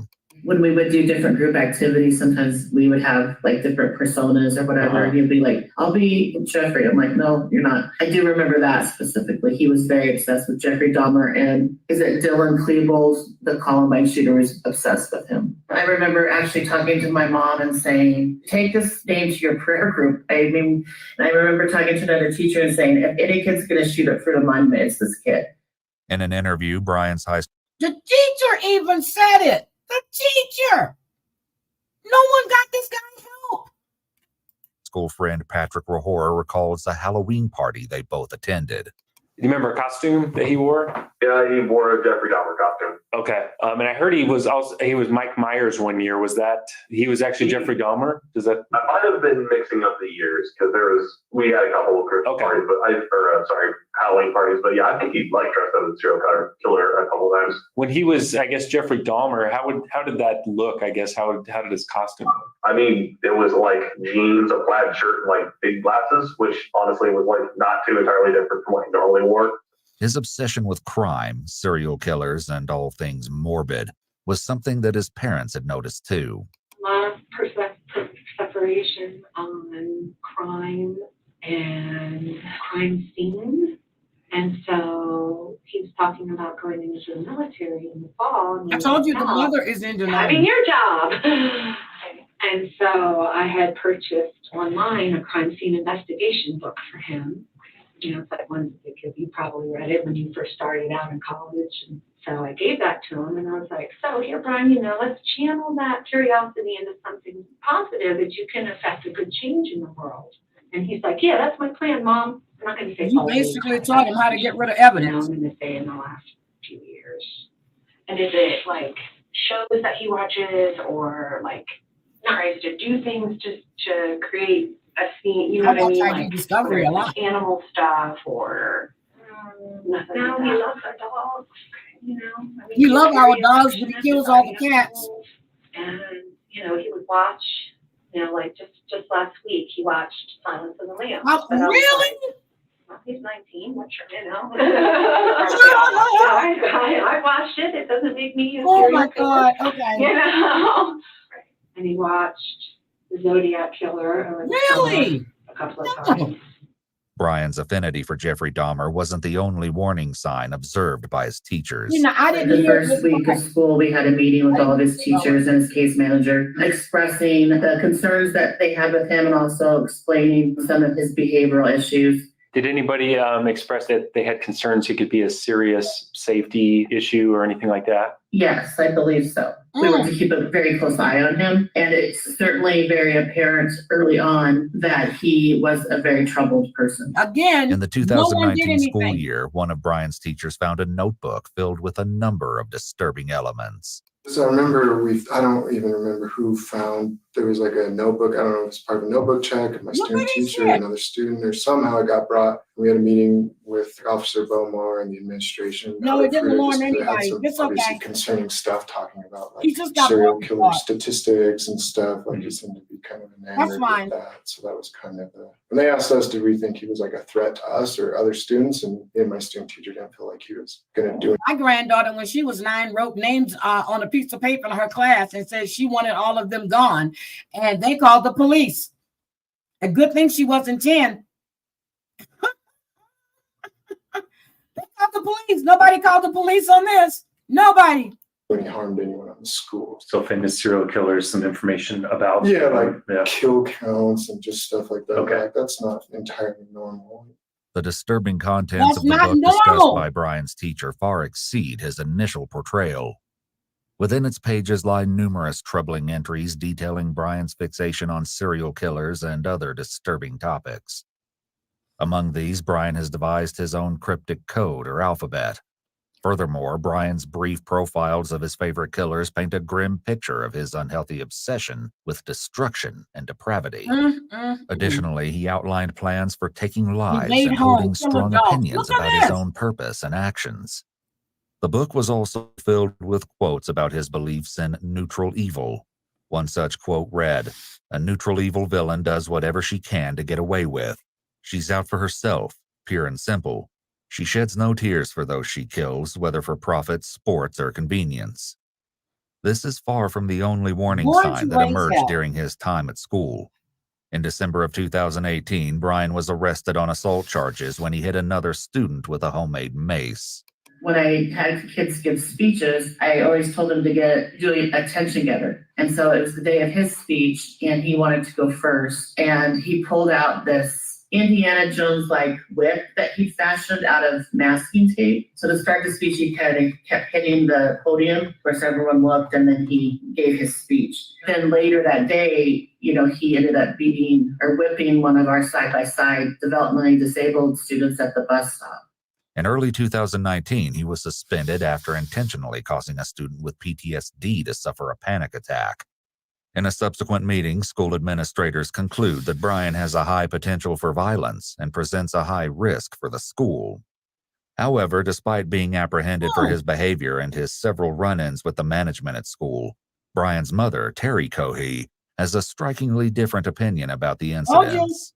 She's When forever you talked about protecting the him. school stuff and having lots of issues, what were the issues that they were having that made other kiddos not feel safe? He would make jokes that were not appropriate. He got suspended a few times, like for behavior that wasn't acceptable. Like this one girl that he knows very well, he knows that she has a lot of issues, and that loud noises frighten her. And so, one of his school suspensions was when he came up to her in the hallway and clapped really loud next to her, knowing that it would put her in a panic. And she cried, and we were like, She plays it off. We knew that would upset her, and you did it anyway. And he got suspended for a weapon, but there was another boy who brought in nunchucks to school on the school bus. And Brian was like, wow, cool. And I think this was in 11th grade. And so Brian was like, nunchuck, giving out some candy to some kids on the bus.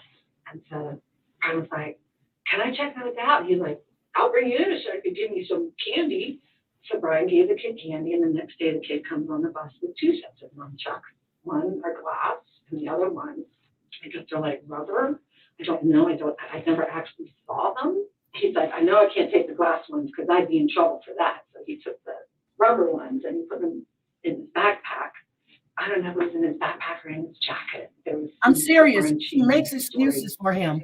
So the teacher saw them and they said, what's that, Brian? And he was like, nothing, And so Papa Omar, he was like, we have a prohibited weapon on school grounds. And I'm like, okay, well, what about the other kid that brought them in? And they said, that kid doesn't have the behavior issues that Brian has. And I'm like, oh, so you're punishing Brian because he has behavior issues. Listen to her. So Brian went through probation and he completed it successfully. In fact, his father, Brian Cohee Sr., believed that his son was incapable of such violence. He's got friends he hangs around with, respectable friends, not friends that would ever, not those kind of friends. Sure. Clean, good friends. Okay. The worst they have is they play video games. They drink too much Pepsi. We're thinking we're doing good. Our kids are both doing good. They're okay at school. They don't drink or smoke. They're okay in school. No But warnings. his son kept getting suspended. He may say a cuss word once in a while. Okay. But no, he's never hit anybody ever. He got in trouble for throwing a tape ball in school 3 or 4 years ago. Okay. And they wrote him up for it because it hit somebody. But the football players can nail like jazz with a football. But Brian, he got in trouble for that. He's never hit anybody. He's just like his dad. See, they handle it at the school. They never call it a spin off of me because he's non-violent, but he is violent. I don't know what's going on now. But Brian often resorted to social media as an outlet to share his ideas. His dark thoughts were further reinforced by his posts on various social media accounts, pictures, and comments about his beliefs and mental health. His comments on Reddit were often on posts depicting mutilations and injuries. In an Ask Me Anything on Reddit, Brian wrote, "I'm a 17-year-old nobody who is failing his classes." When someone posted asking about him, Brian answered, "I have a counselor, but he assigned me to someone else because I was beyond his skill set. I'm also going to get a neuropsychological evaluation because of my irresponsibility. I can't really use any of my friends for support because they'd make fun of me." Then we did have that meeting with SRO, and Jeremy and I went in there and we briefed him on it, and I reiterated to him, Look at his shotgun. "Kid is really going to need some help in counseling right now. All the flags are up." In fact, even the Samaritan who helped him at the boat ramp on the evening he was dumping Warren's body, Kellen Pfeiffer, was at school with him and had a few things to say about Brian's behavior. I remember my friends kind of complained. I know one of my friends, Isaac, just did not like being in the same bus as him. He found him very obnoxious. And he complained about him a few times to me. I never really took too much notice at the time. He was like, "Dude, this kid won't shut up on the bus. And he says the most inappropriate stuff." And I'm just like, "Yeah." And he was like, "I just hate the kid." And I never really, like I said, took much of a note, because it was kind of like at that point, like, oh yeah, people are like that. You know, some people are just annoying. So give them your what you've been thinking about. So recently, this guy has issues. We don't have to worry about him. He's locked up. No parole. I was willing to do anything, whether it be good or bad, just to gain notoriety, fame, influence. Brian's comments about fame hinted a possible motive, but we still don't know the ultimate reason behind his horrific actions. In the hopes of drawing that reason out of him, detectives now take him one more time through the story of the gruesome killing. And this time, we get details that are even more monstrous than what we've learned thus far. Did he see you? No, he was not woken up until I pulled the sheets back. I know this is going to be really fast. You pulled the sheets back. And before you stabbed him, did he see you? No. And I pulled the sheets back. I get on him, like a knee, and then stab him. And he wakes up. He's, "What are you doing? What are you doing? Get off me!" And I think you stabbed him anywhere besides, but I know you said the neck a lot of times. How many times do you think? Did you count? No. Until he stopped. Okay, how many? Just your best idea how many times? 30 or 40. Okay. You said the neck.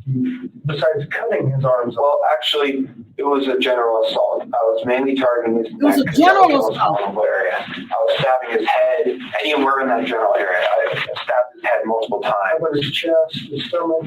His chest, I stabbed once through the ribs.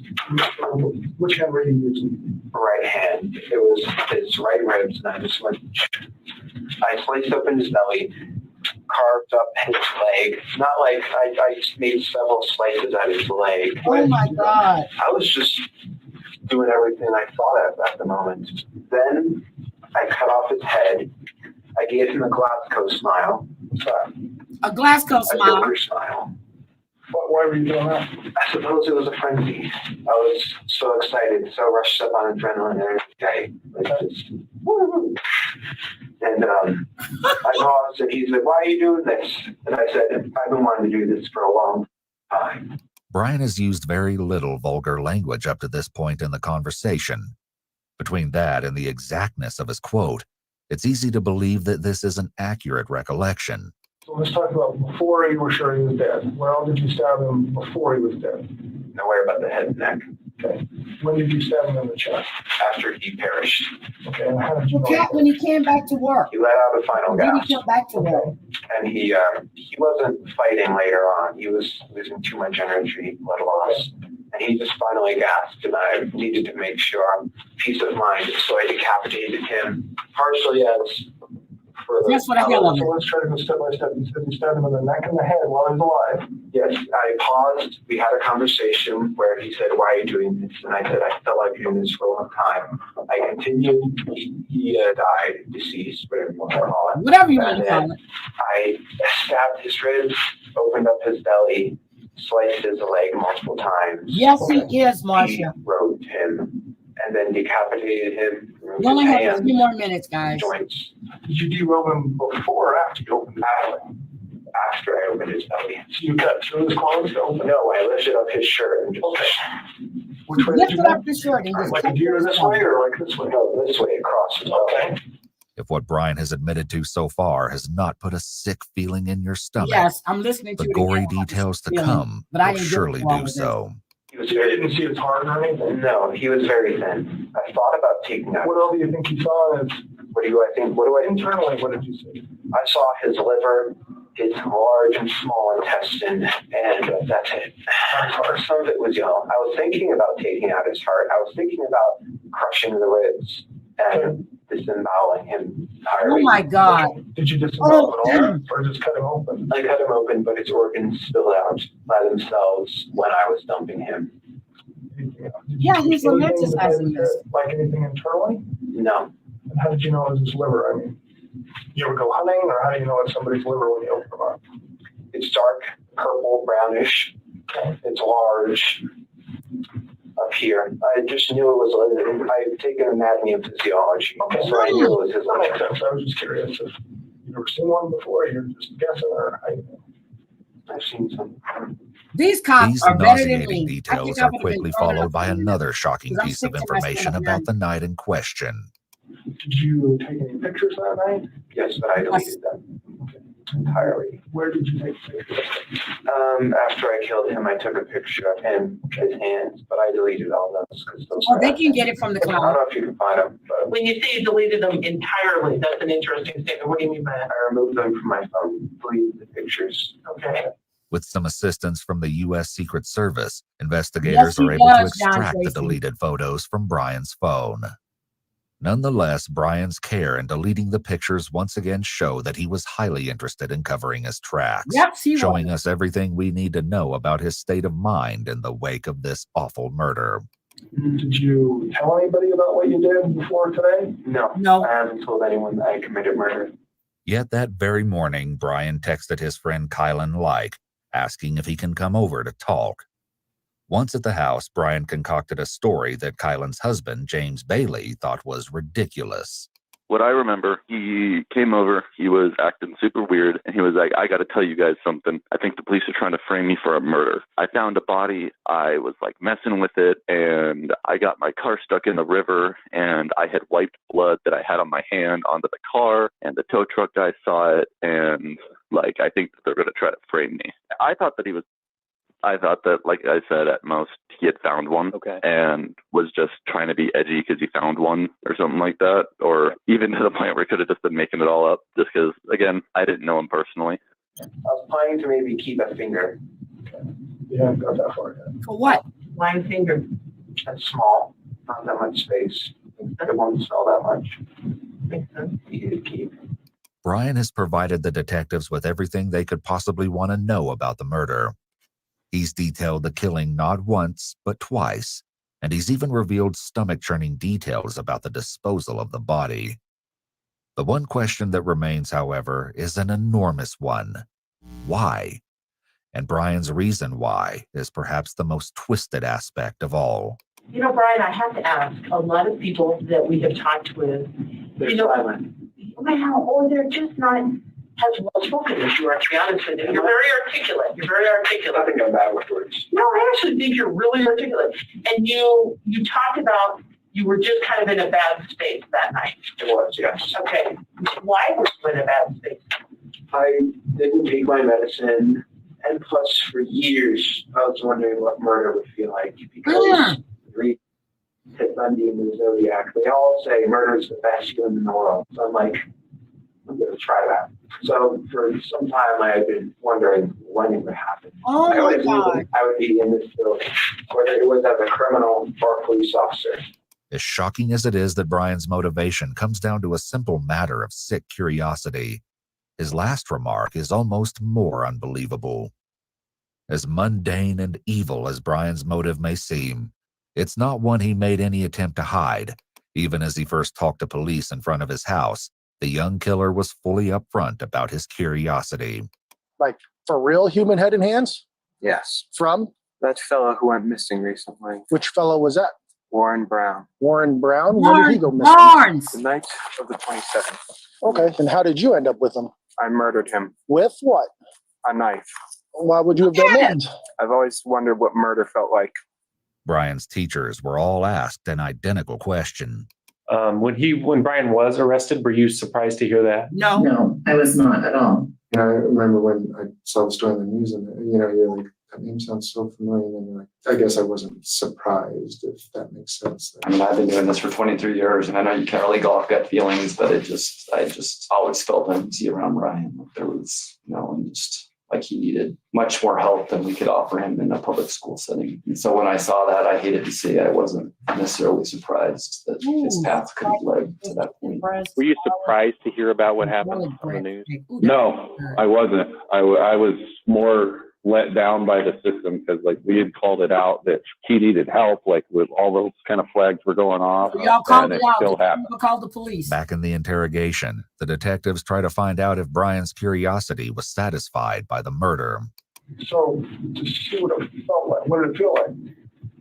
It was intense. It was a rush of adrenaline. My whole body was shaking. Not like out of fear. It was like, look at him. It wasn't fear. It was just pure, what's the word? Excitement, I suppose. Not excitement as in joy, just excitement as in increased heartbeat. Oh my God. That type of thing. I hope you're somebody's bitch in Although I prison. wasn't breaking a sweat killing the guy. It was crazy. Did you enjoy it or not enjoy it? Did I enjoy it? I don't know. Sort of neutral of the whole thing. I didn't enjoy it, but I didn't hate it. If I go back to that, Well, I was looking to see if he had a heart on, but he don't have no dick in the picture, so knowing can't see if he has a how heart this will on. turn out, I wouldn't have done What did you think it was going to feel like? it. I thought it would be the best feeling in the world. You said you didn't feel much of anything. Excitement. Oh, that's right. Okay.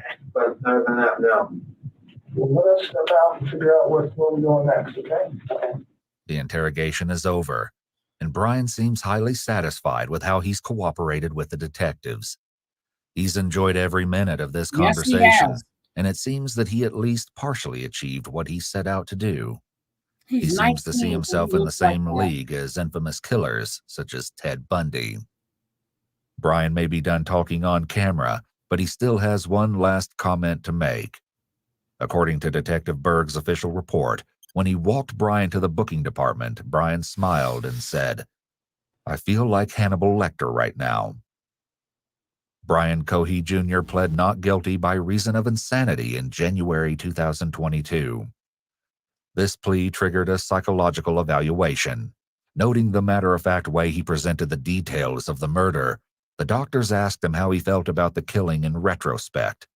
Brian said, quote, "Yeah, it's just kind of a thing that happened. It sucks, but it happened." When asked what about it sucks, Brian mentioned that he was now locked up, couldn't see his friends, and emphasized that he really missed video games and the internet. He did not, however, express any remorse for the victim. I don't know what's going to happen now. I don't know how we got to get some kind of advice or find out what to do. Or if she has her own business here, and I have my own business, and I carry the same man's name as my son. Right. And now it's going to be all over the paper. Brian Cohee killed somebody. Right now, we can't do anything. So you worried about yourself. We can't go anywhere. I'm not working anymore. She can't have any more kids anymore. Everything's over. It's all done now. It's over. Our lives are totally over. Really? The jury ultimately rejected the insanity defense and found Brian Cohee Jr. guilty on 1 count of evidence tampering, 2 counts of tampering with a deceased human body, and 1 count of murder in the first degree. Because, Murray going to jail for 15 years, probably. 15 years? Contrary to Brian's estimations, he was sentenced to life in prison without the possibility of parole. He's currently serving out his sentence at Buena Vista Correctional Complex in Colorado Springs. Monique Lanati reflected on how she would want her friend to be remembered. If I had to say one word about Warren, he was amazing. A permanent metal art memorial was installed next to Monique's bridal downtown, carefully crafted to reflect Warren Barnes' favorite pastime, reading books. Okay. See, guys, this is freaking disgusting. This is more or less, and if you guys are not watching the Apple River stabbing, I suggest that you do. This man, as I said, he killed a 17-year-old and stabbed 4 other boys. And one guy was on the stand, lifted up his shirt and showed how he tried to gut him. This is crazy, but this is the story of Brian. And I don't know if they ever found Warren Barnes' family, or if I was trying to see if they had any. Yes, the Apple River stabbing. That happened in 2022. He's on trial now. So I've been listening to that at work, and actually I listened to the testimony from yesterday when I came home, and I was in the tub. I was listening to that. But anyway, I want to say thank you guys for being here. I really, really appreciate all of you. And what did you think about Brian before I get out of here?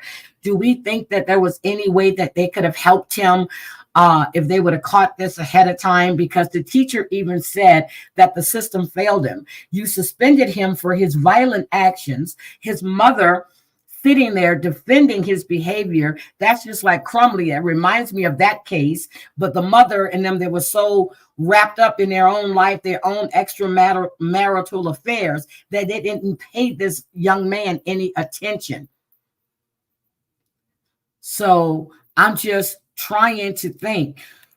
The school failed because they were suspending him. But I know in Texas, if you have a violent altercation at school, the police are there and you are arrested. You are arrested. You're welcome, Wisco Gal. So again, I look at all of this and I'm serious. When I first heard about it, I was just scanning through YouTube and I saw it. And then I started listening. I said, oh, shit, let me pull this up. Gruesome.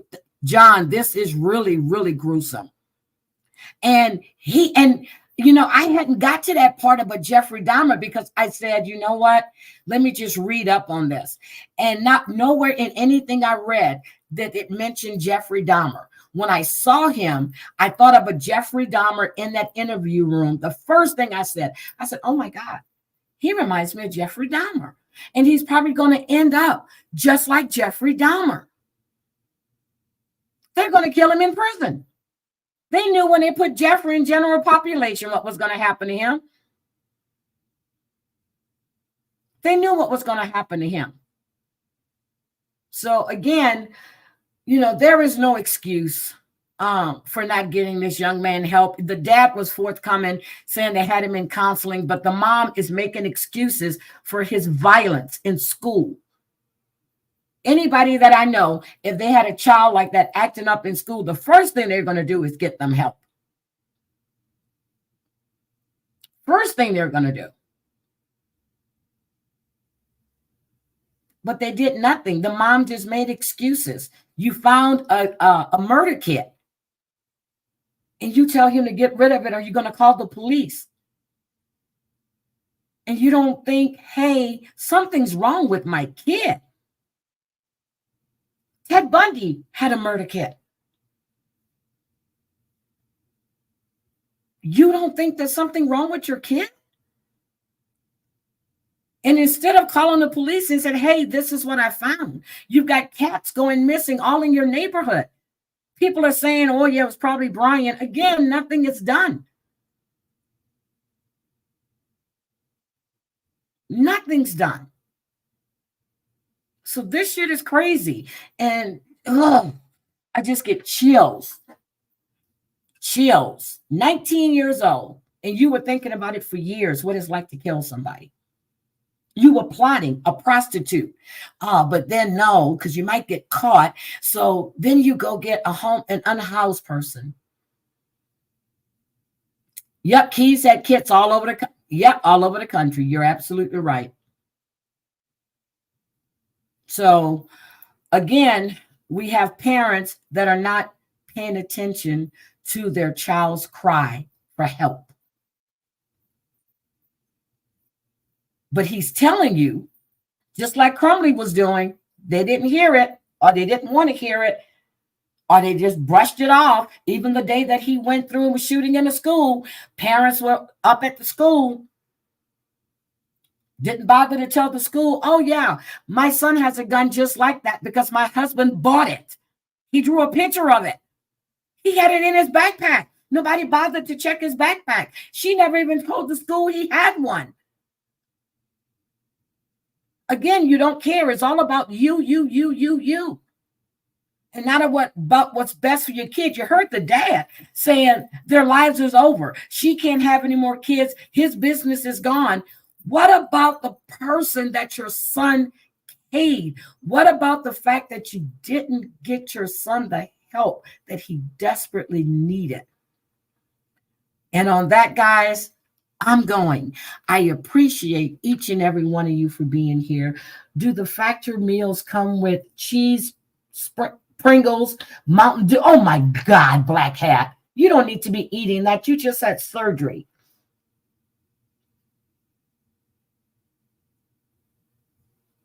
Oh my God, John. Oh my God. I was watching John Wayne Gacy's documentary about 3 weeks ago. I was watching that. And I was watching it on it's not Flix, Flix. I think that's what it was. But I'm going to I've been stuck in the Sebastian case. Heidi, check out the interview with Seth where he reveals that his son had been yes, I saw that. I saw that. Tomorrow morning, we're more than likely we're going to delve into, and I am going to be live tomorrow morning. We're going to delve into Proudfoot's ex-wife's interview and the fact that he did not want his stepson around his daughter because he was autistic, but the mother has some stuff to say about him that's not really, really good at all. And she was trying to protect her daughter from him.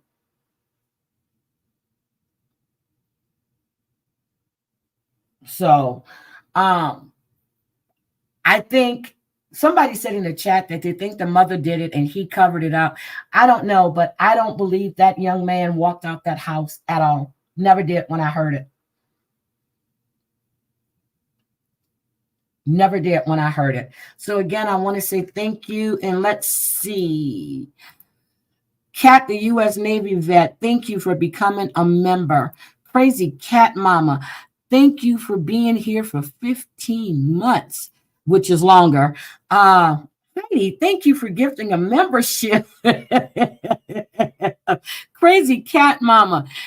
Trigger warning. Yes, thank you for reminding me. Oh my God, Brown Eye Cutie, thank you so much.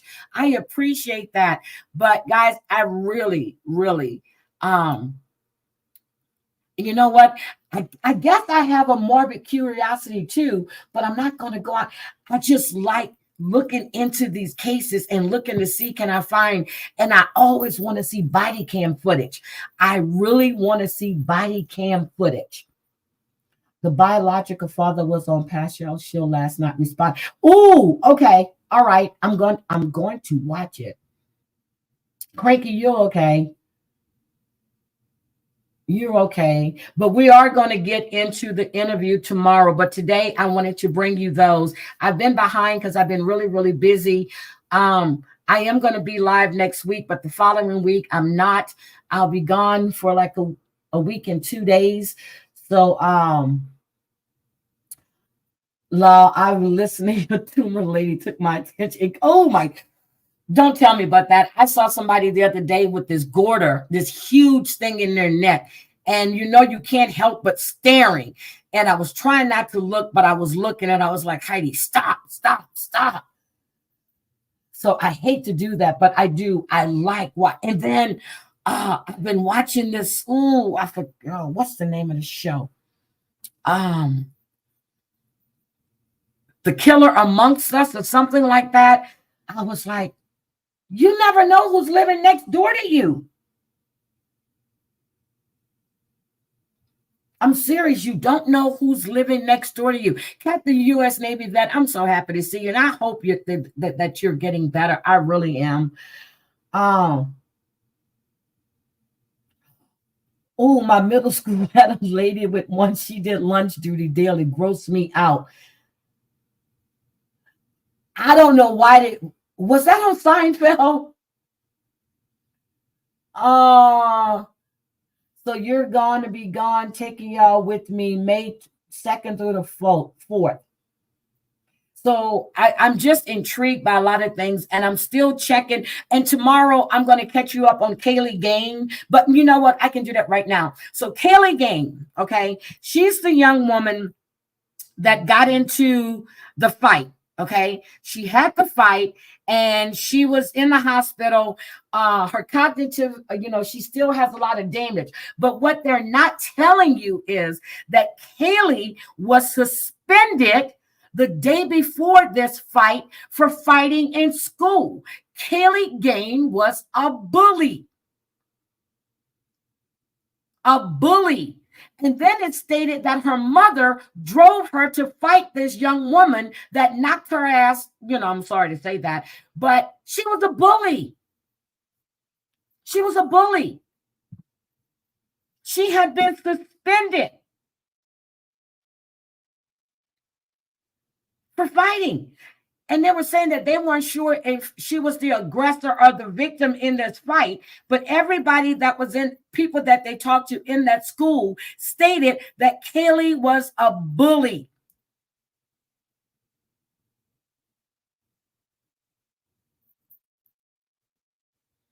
So, her condition is now stabilized.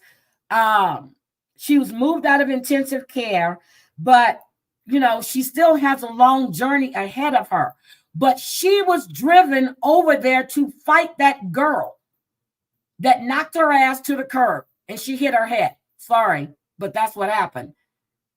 She was a bully. So anyway, whoo. Oh, you're going to see ZZ Top. So anyway, that's what's going on with that. But when you start digging into something, you start finding all kinds of stuff that they don't put out. It's the same thing with the boat thing. When you saw a whole bunch of black people fighting white people, but nobody went to look to see what started that. So I started just digging, trying to get more and more information about this Kaylee Gaines situation. And the young woman that caused this, she's really remorseful for it. And they said she was in a choir. She was an honor roll student. I get it. I get it.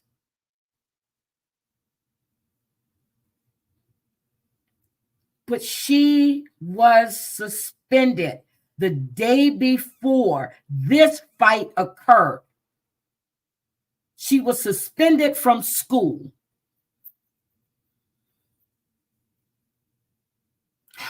See, we get all the serial killers documentaries from the States on TV channels here in the UK. John Tracy, my son is right now he's in England. He's stationed at Lakenheath. I think that's the name of it. Lakenheath. But no, is Lakenheath Italy? Yeah, that's Italy. He's in the UK. I forgot the name. He's at the Air Force Base. Well, he's in England. So anyway, so everybody was in an uproar. I get it. It's awful. It's awful. This young woman could have died, just like the young woman in Houston died for a fight. She was in a bathroom and she hit her head, and she died 3 days later. Cranky, I told y'all I went to school for this. I'm serious. I was in school. I had so many law classes. I had to write dissertations. I was in courtrooms observing cases that I was assigned. I just changed to business management. I changed to business management. I love the law. I love the law. I love it, love it, love it. So, and I used to like when I would go to Louisiana, if my cousin was sitting on a bench on a good case, I would go watch. I would go watch. He's retired now, but he was an attorney at first. And then he became a judge, and now he's doing pro bono civil rights work.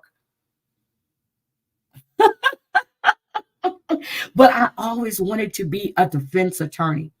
I really did. I wanted to be a defense attorney just to see how many mofos I can get off. I don't care if you're guilty or innocent. I just want to see if I can get you off. Oh, your mom had a goiter removed a long time ago. Oh, damn, Cat. And I don't know how they get that, but yes, the defense, seriously. When you're starting out, you normally go to be a prosecutor, okay? That's where you're going to get your chops and stuff. You go be a prosecutor. Then, after you've gotten your chops in a game, then once you have those wins under your belt, you can either start your own law firm or you can go work for another law firm, but you have that under your belt. So it's not like you get out of school and then you're going to go straight into a law firm, because at that time, there were so many lawyers. I mean, people were getting degrees and weren't able to use them. Oh, okay. So, yes, the BTK killer.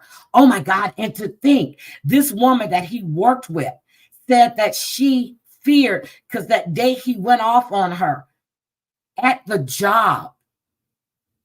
He was another psycho. So, but, you build your chops in a prosecutor's office. You're going to start out as an assistant.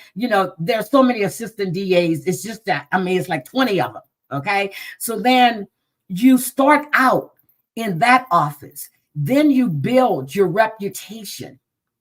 Then you have other law firms that are going to come to get you. They're going to want to recruit you to bring you on their team. Because most times, once you graduate law school, you're not trying cases. You're going to be in someone's law firm. You're going to be doing the same stuff that paralegals are doing. You're going to be doing research. You're going to be pulling case studies. You don't just come right out and start prosecuting. But at least in the prosecutor's office, in the district attorney's office, you have a chance of having a case thrown at you because they're so overworked. They're so overworked. So that's what I'm serious. I was thinking I was going to start there. And prosecutors are going to take it. They don't care where you land, how do you line up, after you take the bar exam? Look at JFK Jr. It took him 3 times, was it 4 times, before he even passed the bar in New York. So you just have to think about how you're going to. Now, he would have went straight into a law firm because of the name, okay, because of Kennedy's name. But you're not going to start out as a trial attorney at all. You've got to build your chops to get there. Have to do that. It's not like a doctor. You graduate from medical school, you do your internships and all this stuff. You go in, you got the title, you're a doctor, you're actually in a hospital, or you in someone else's practice. It's not like that at all. So anyway, I'm going to get out of here, but I just like, I can look at it from both sides. I can look at it from the prosecutor side and the defense side. If I believe that the defense is wrong with what they're presenting, or if I believe the prosecuting team is wrong, just like that young man that killed that guy during the Black Lives Matter movement. I said it from the beginning. They overcharged him. They were overzealous in that charging document. They were overzealous. So, you know what? I'm gonna have to go, and I have so many books. Seriously, I have heavy books of different case studies and stuff. So I used to like to go to the law library at school, or we were able to go to. When I was in DC, we were able to go to the law libraries there. You just have to have your student pass. It's serious, and the books are musty and they smelly, but they're good. I would always wear gloves. Seriously, I would wear gloves. Yep, your average neighbor. But so I'm gonna have to find another one. I have another good one in mind, but I need to get what Angie upload. So she and I, but it's a, now I can't say, I don't like to say good ones, but yeah, these are things that you can sink your teeth into when you can find all kinds of information. But I need to check on Peterson on his stuff for this week. I need to check to see, because he had a court date April 2nd, and then he has another one April 16th. So I need to check and see what's going on with that. So I would definitely be doing that. If you don't stop talking, I would never go outside. I'm gonna get out. Okay, bye guys. Bye. See you guys later. Bye, Wisco Gal. Have a great day, everybody. Bye.